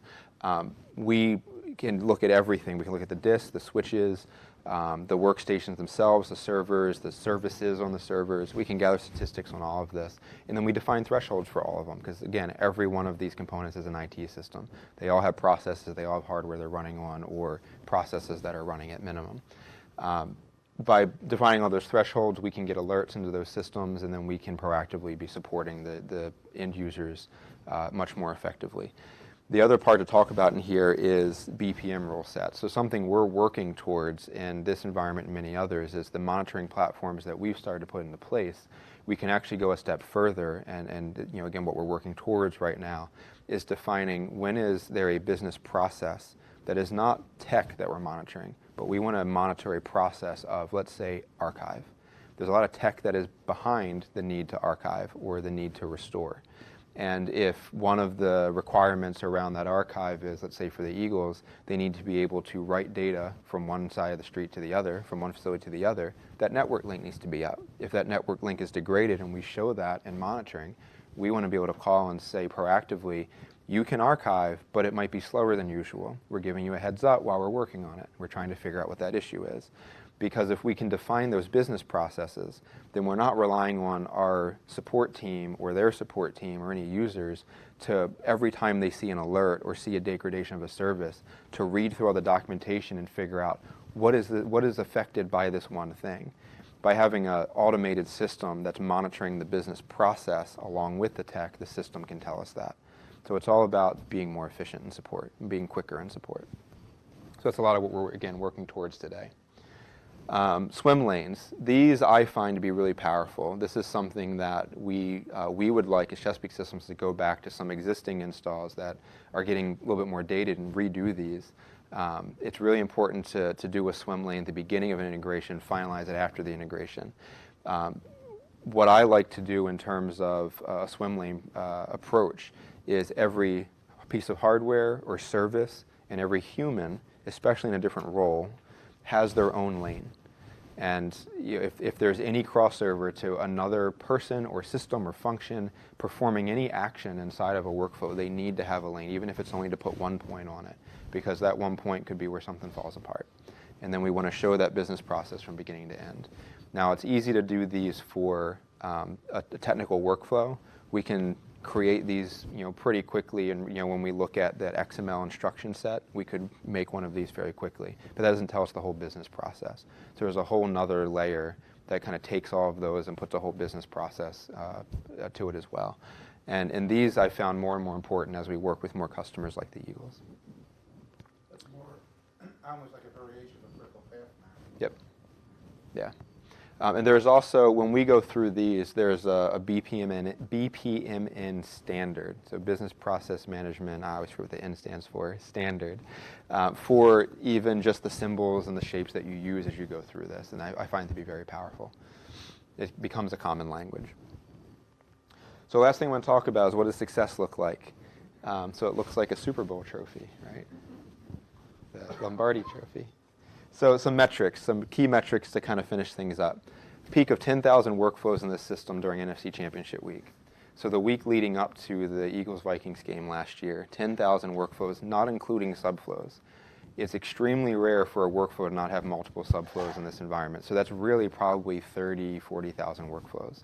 Now, we didn't run metrics to figure all that out. We just figured out the 10,000 main workflows that were run. Of those 10,000, approximately 1,500 were on game day itself. Again, not including subflows. So not including all the subflows, we're talking like 6.5 workflows a minute. Because in a 4-hour game, it doesn't sound too incredibly impressive, but you start adding in all the sub-workflows to that, and then adding in another component here in a second, it's going to add some more weight to it. 7,500 new assets in that championship week. Itself. Now, 7,500 assets, for some content creators, that could be a single shoot, like it's no big deal. For others, it's pretty massive. When you consider that the primary content that comes in for a sports team is the game itself, 7,500 assets is a pretty big deal. So 90% of the workflows are ingests. So this is where we kind of add some weight to that 1,500 workflows during a game, 10,000 during a week. 90% of them are ingest. 50% of those are automated. So that's not including the system polling to see what it needs to ingest. So that's more workflow that's not defined as workflow in the system, that's not in these numbers, is all that polling that it does every 30 seconds, every minute. Additionally, the ingest workflows from everything I've seen in these systems, and Jason can correct me if he thinks I'm wrong, they're the most intensive of the system as a whole. They have the most subflows. They're analyzing every asset that comes in. They're getting all the technical metadata off of there. They're scraping all that metadata. They're creating a proxy for every one of them. They're replicating it from one SAN system to another SAN system. So 90% of these workflows are incredibly intensive, and 1,500 workflows at that point becomes a pretty big deal. And lastly, 865 photos checked out, modified, and checked back in during that NFC Championship game. Now, that number also, like 865, what does that really mean? So these guys wrote workflows where a photo comes in from Photo Shelter. Then a designer will see that photo. They'll decide they want to use it for something. They'll check it out. They'll run it through Photoshop or Lightroom. They'll modify it. They'll enhance it. Then they'll check it back into the system, and then they'll post it on social media, whether that be manually or through the system. 865 times. And how big's the group that does that? Is it 6 people during the game? 2 people during the game. All right, 2 people during the game really adds more weight to it. So for one person, that would be 3.5 a minute that they are downloading, processing, and rechecking back into the system. So, I mean, even if we put that across 2 people, that means on average, every minute during a 4-hour game, they're processing, let's say, 2 files, and that's pretty efficient for 4 hours. That's some heavy, consistent work from a designer. So, going beyond 2018 to really finish things up here, last thing that we did in this environment was replace Photo Shelter with Libris, another example of being able to slot one technology in for another. APIs were similar. They're actually 2 products from the same company, so APIs were similar, but they weren't the same. So we had to rewrite all those workflows. Next thing is machine learning. We do want to get into machine learning in this environment. It is a hot topic right now in the industry, also for the Eagles, and we're talking about taking all of the content and enhancing it with automated transcripts. So when Merrill Reese has a catchphrase, they don't have to say, I think he said that in the second quarter, go find it. They can just go and search for that phrase, and then that automated transcript can help find that. And that would just give them far more efficiencies than what they have today. Facial detection also, I think about for the parade after the Super Bowl, if we had facial detection on all that footage, who would we have seen in that crowd? Or when someone did like a fist bump off of, a caravan inside that parade, could they find that much quicker and not have to say, I think that was around an hour into it, let's go find it, and have to scroll through that footage. And then provide faster and more efficient tagging. We talked about earlier, users are actually logging the content, the qualitative metadata about game day assets after they come in, who was in the play, so on and so forth. It's very hard to use machine learning today to address plays on the field, who was in the play, what was the play, that kind of thing, because there's a lot of components to that. But we want to keep working on that and figure out how to get there. You can't do facial detection. They're wearing a helmet. Can't really do number detection because there's 2 players on the field that have that number because there's 2 teams.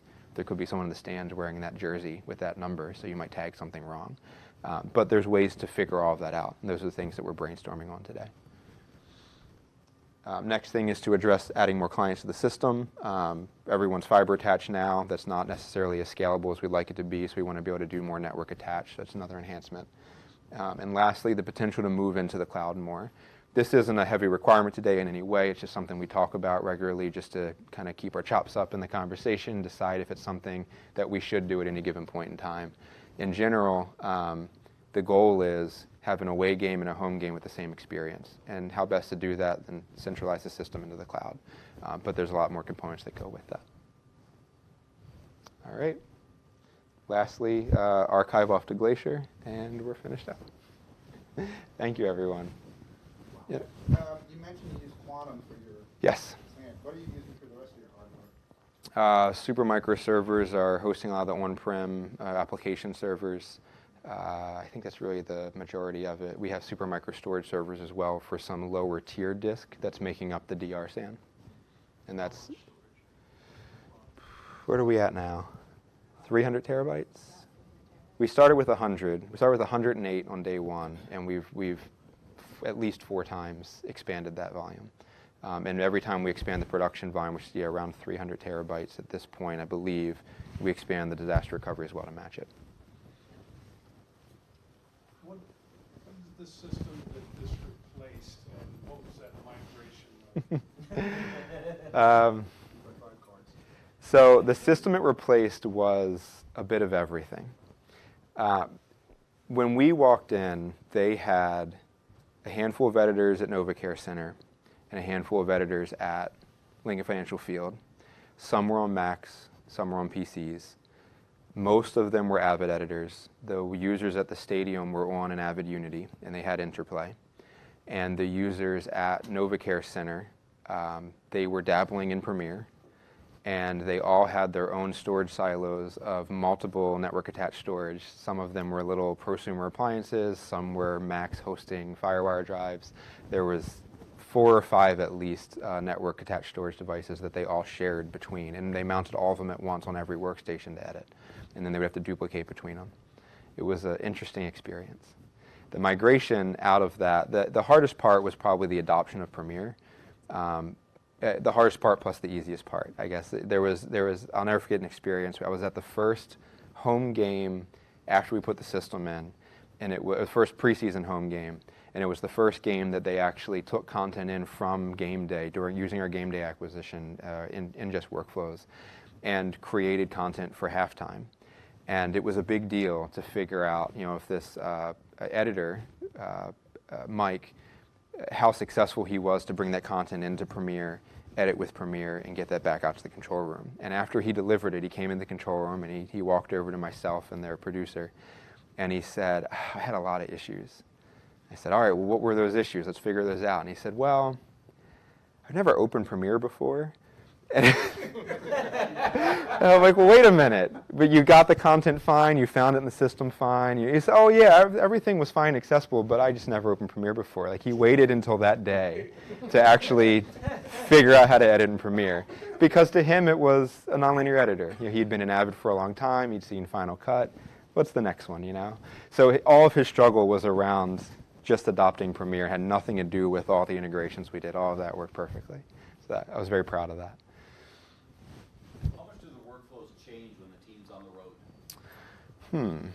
It's a good question. How much do the workflows change when the team's on the road?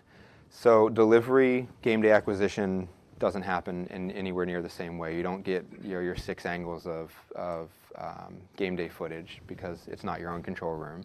So if I recall correctly, we actually have content that comes from one user. So 1 to 2 cameras, more of the sideline runners, right? And then they're taking that content and they're using Media Shuttle. They're pushing it back to the Eagles via Media Shuttle. And if they don't have the time or the upload speed at the hotel or at the stadium or whatever, they bring it back and they ingest it later. The goal is to get all of that in the system as quickly as possible. So using Media Shuttle to bring it in, which is file accelerated, and then automatically picking that up. They also are able to log ahead of time using Prelude. We talked about they can fill out metadata. They can actually do that out at an away game, and they could also have all of the sidecar metadata files that come along with that go with the files remotely. So we can still mimic a lot of that workflow. The photo workflow is actually very similar. I think it's a little slower because they're not, when they're at a home game, the photographers are on Wi-Fi that's very enhanced as of like a year ago in the stadium. So they're no longer using those 4G hotspots for their cameras. What they're doing is they're on Wi-Fi in the stadium and they're actually internally in the network at Eagles, and they're uploading internally into a storage silo via FTP from the camera. So we get those very quickly during a home game. During an away game, they actually have to put some more effort into that and either take a card out and upload it, or they're uploading via either their 4G, or if a stadium has good Wi-Fi, to go to an FTP, but we don't want to have that done externally because it's not secure, and so it's more common that they would also just use Media Shuttle. I noticed in the Lincoln Financial Infrastructure, an LTO device. Yes, we didn't talk much about How that. is that used in this workflow? This is a traditional offline storage or So offline nearline? it's an archive. So in order to not have to constantly first keep expanding the storage, with production storage, high cost production storage, we do want to be able to tier off to LTO. So we can take content that's not needed from years past, and they can run archive workflows on whole collections of data or projects at a time, and they can push that to LTO. So is that process automated to move stuff off of the nearline over to archive when it's a certain age? That is actually being done manually it's all via workflow in this platform, but it's more by user's choice, or Jen's choice, maybe I should say. Okay. So Jen acts as the librarian and media manager for all of I it. sift through on occasion and try to decide what can maybe be sent off to the LTO. It's something that we're still trying to find a good balance in, because like with the season we had last year, we were telling lots of stories. So a lot of the things that were archived, they kept unarchiving and bringing back to Nearline. So it was kind of, we're still trying to find that balance and when the right time is to That's really. why I asked the question. Yeah. That's always a question. It's I don't know. a It tough always one. is. We're still trying to find that perfect And balance. we really try not to age things off. A reason we steer clear of aging things off is because you don't know if someone's using something from 3 years ago. You could, as an example, have logos that you created 3 years ago that haven't changed. And so if you age off after a year of no modification, all of a sudden everyone's logos are offline. So there's ways to filter through all of that, and we've talked about different ways to say, okay, if it's this category, don't filter it, don't age it off, but if it's this category of content, you can age it off. But it all comes down to constantly analyzing, which Jen does a lot of. Seeing a workflow where that issue has not been up for debate. Yep, absolutely. I was curious about that. And I can't say we have any client that successfully ages any content off. They end up having media managers make decisions, based on the actual project status. Thank you. What do you guys use for your project management in-house? In-house, we're all Salesforce driven in terms of all of our customer information and cases that we create and okay, I see what you mean. So it's a little bit of mix everything. So a lot of what we do is more waterfall, but we get into more agile processes, and we kind of get into hybrid because we're not software developers, but because we are writing, we kind of, exactly, it's like we're not, but we kind of are. So we don't do the traditional sprints that an agile process would require, but a lot of the other frameworks around agile, we do follow. Most importantly is we really do try to figure out what is kind of the MVP, and then how do we move on from there. And really for us, because things aren't constant development, we're trying to meet a deadline, a hard deadline. We try not to get too far into agile because of that. Clearly, this is a really strong sports workflow. Mm-hmm. Where else do you use it besides sports? So we have similar workflows at other customers, some I can name, like Consumer Reports. So Consumer Reports has the same engine that we use, and they use very similar ingest methods using the same tools. We're not renaming files for those ingests. They don't have Gameday feeds coming in for those ingests. But the process, the workflows that we've written out where someone can log metadata in Prelude, they can hit ingest and it goes into a system and it categorizes itself. Those are all reusable between different customers in different industries like that. Yeah, and I don't mean necessarily like a customer name. Mm-hmm. I mean, for example, Sure. reality television. Yep. Late night TV.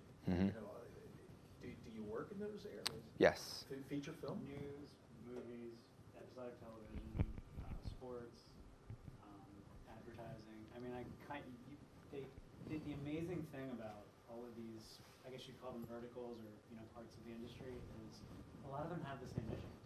Like they all think they're special, and they are in many ways. But like a lot of people think that they're alone. They're just like, I must be the only person having this problem. And they'll come to an event like this and they'll be like, oh, you're having the same issue, oh my goodness. Oh, I thought I was alone. So, it's a lot of these skills that we're building in this organization are transferable in many ways, but the thing that's really unique to every client is, you certainly have the business processes really like, the business processes, the work style, like the culture of the company is usually a big factor. How do the people like to work? Is it more like a top-down style, or is it more like we work, however the creatives want to work?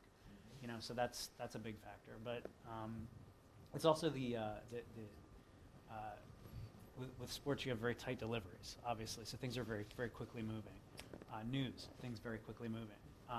We have a couple of clients that are more archive-based. They're more just cataloging information, cataloging media, just to have it in their system. They're much less time-based. They're much more about getting the metadata correct and making sure everything is formatted correctly and everything.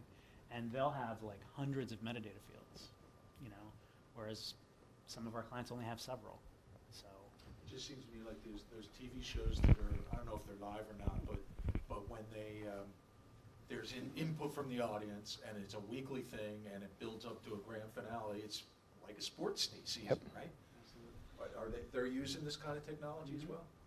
So another thing to speak on that is common across all of our clients in every vertical, and we touch on really every kind of segment of the market. If you have content, you're a potential client of ours, kind of thing.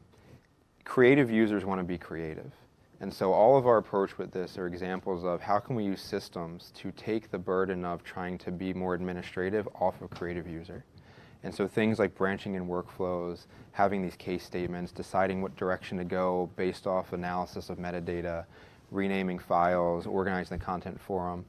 All of that is the same approach across the board in every industry for supporting a creative user, because ultimately it's our way of taking what we call those mundane tasks away from those users. They don't like not being creative. It's very common for us to walk into any new customer and find that they have a whole team of creative users that are spending maybe half their day actually creating content, and they're not very happy. They were hired to do something they're passionate about, and they spend half their time doing it, and that's not a value to them. And so we really try to find the right systems and the right approaches to let them be creative people. Most of us were creatives at Chesapeake Systems. We didn't make it as a creative because we weren't that good at it, or we had more passion somewhere else. And so we have a lot of creative people that decided we like to support creatives instead of being the creative, because we have that technical mind. So that's been common across the board. I always like to bring that up, is just seeing creative users who have to do things like figure out the specs to transcode something. How do I FTP it or upload it to the website? How do I organize it, and what's the renaming scheme for these files so that I don't get in trouble for not finishing my work, because I needed to follow this procedure. No creative wants to do any of that work. Our goal is to take it all off of them. Do you get involved like in more of a business-to-business sort of a thing? Like, I might be aging myself here, but I think about the dozens of production companies in Manhattan who are doing the reality-type TV for something like the Discovery Network. Mm-hmm. Do you ever have clients who, for example, all these production companies will be using this technology to report to Discovery? And Discovery can say, okay, how's this one doing over here?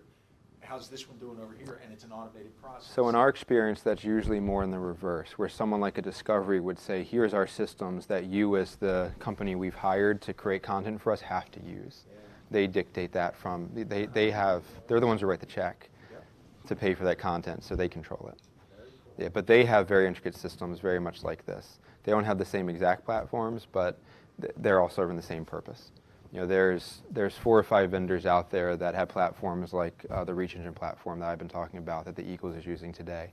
Some of them have media asset management, the search, the UI all built into it, some don't. And it's just a matter of what's the right approach for each environment, what direction you go. Do you guys work with any of the broadcasters? Plenty. So, one of our largest customers is Viacom. We work with a lot of the different channels of Viacom, and they have systems very much like this. But we also work with local broadcasters. One of the things I really enjoyed about this install is one of the challenges we were brought with the whole media silo workflow was we have to get our content to WPVI, and they couldn't figure out what the best method was in the codec. And I said, well, they're a client. Let's just get them on the phone together. So I'm just going to bring 2 clients together. We're going to figure this out.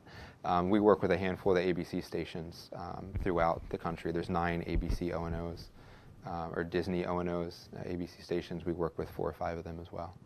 And they have similar systems at the station level, but they're also usually much higher level where they're trying to not do so much of this at the station level. They're trying to dictate that from, in their case, the Disney level, as an example. Whereas, as an example, Viacom, they're trying to dictate a lot of this at the Viacom level and not at Comedy Central and not at TV Land and Spike TV. They want all that to be common across the channels, in a large broadcaster for supportability.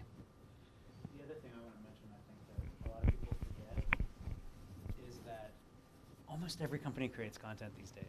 So we have a lot of clients that are what we would consider, I guess, corporate clients, where our client is really actually their internal media team, and it might be for internal like training or HR related videos. It could be for stuff that they're putting out on their social media sites. That's in a lot of cases that's what it is today actually. But many companies have an internal media team. It might be like 2 or 3 people. It might be 1 person, but they have similar needs. They need to create content. They need a place to store it. They need a way to tag it and then do things with it. So that's another interesting group of content creators that we, I think, in the industry often forget about. I know we had an online one. So, Jason, I'm using the microphone just so the folks on the webcast can hear, and they posed a question. It's for our 2 friends from the Eagles organization. They are asking, what is the biggest difference you've seen with this new integration and the new system in your everyday experience? So if you each could answer that and make sure you do it on the mic so they can hear. I think our everyday use is a bunch of different scenarios. Our editors that are creating shows that need to go out by certain deadlines can easily find content because it's logged almost immediately after game day. Our social team uses it constantly to get content out. On the social channels, we always want to try to be the first to get our own content out. So working with certain workflows with IT to kind of build that like Wi-Fi connectivity so the photographers can shoot, wirelessly or through and transfer FTP at home games is very important because we get our content faster than, say one of the news stations or anything like that. So we can get our content out faster. Just day-to-day search in general. We get a lot of archive requests from different external users like ESPN or NFL Films or just, other partners that we work with because they're putting together stories and pieces on our players and telling the story of the Eagles. So we can easily search and find that content. The list can go on and on, but having your content organized and categorized with metadata in one place is huge. It just helps your day-to-day, tasks, and you're able to easily tell that story in all different areas. Yeah, I think 2 things to add to that. I think we spoke earlier about our kind of game day efforts. I think overall strategizing around how we want to present our story on game day this year and having this system, we were completely flexible in terms of what we can do on game day because we were able to receive those assets much quicker. So the overall strategy this year completely changed than what we've ever done in the past in terms of giving that second screen experience to our fans. So that was a big win for us. And I think more so than the day-to-day, I think it does also provide us that flexibility in terms of an overall strategy of how we can provide this content to our fans and be a little bit more engaging.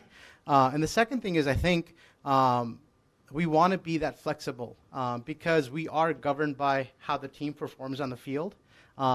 We're not doing so well, or if we're doing really well, provides 2 completely different engagements to our fans. We have different points during the season. For example, Thanksgiving is coming up. Halloween just ended. So we have a lot of different contents that we produce around those kind of seasonal things as well.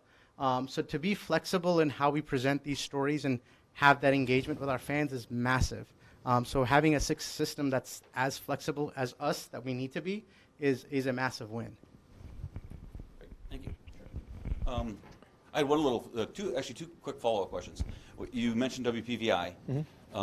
What about the other local stations? Do they take advantage of the feeds, There's KYW and CAU? If I remember correctly, there's a long list of broadcast partners that get that content through Media Silo. Okay. In addition to WPVI, I mean, I think the list was like 200 total partners. Right. I mean, because I figured, Yep. because they're all. And then the other question, you mentioned the second screen. Me as as I said before, a fat old guy. Where do I find that second screen stuff? So it's on our website, PhiladelphiaEagles.com. So on game day, we actually flip our site to a specific second screen offering. At the same time, we have our Philadelphia Eagles mobile app, which we use as a driver to offer these type of game day content pieces to right to our fans. So our websites as well as our mobile app. Great. Well, thank you. We're kind of up against the clock here. So I'd like to, again, thank Jason and Louise for coming up, and again, thanking Lerro for offering us the facility and also providing the streaming. We had as many people watching streaming as we had here in the room. So I think that's great. That means it's getting bigger every month. So thanks, Tom, for the effort on getting that done. So now, again, remember next month, Comcast Center. It's going to be a great meeting with really good food. RSVP early because, as Derek mentioned, it is a combination meeting with the SCTE, the Society of Cable Television Engineers, and we also are still partnering with SBE, the Society of Broadcast Engineers. So it's a fairly good sized potential group. So What's the date on that, Jim? December 11th, right? Yeah, Tuesday the 11th. Tuesday the 11th. So we're really trying to get back onto the second Tuesday time schedule. Steve will be putting out a save the date. We wanted to wait till after this meeting so we don't confuse it. Okay. And we're aligning so both groups put it out at the same time. Okay. Well, thank you. Have a safe trip home, and see you next month.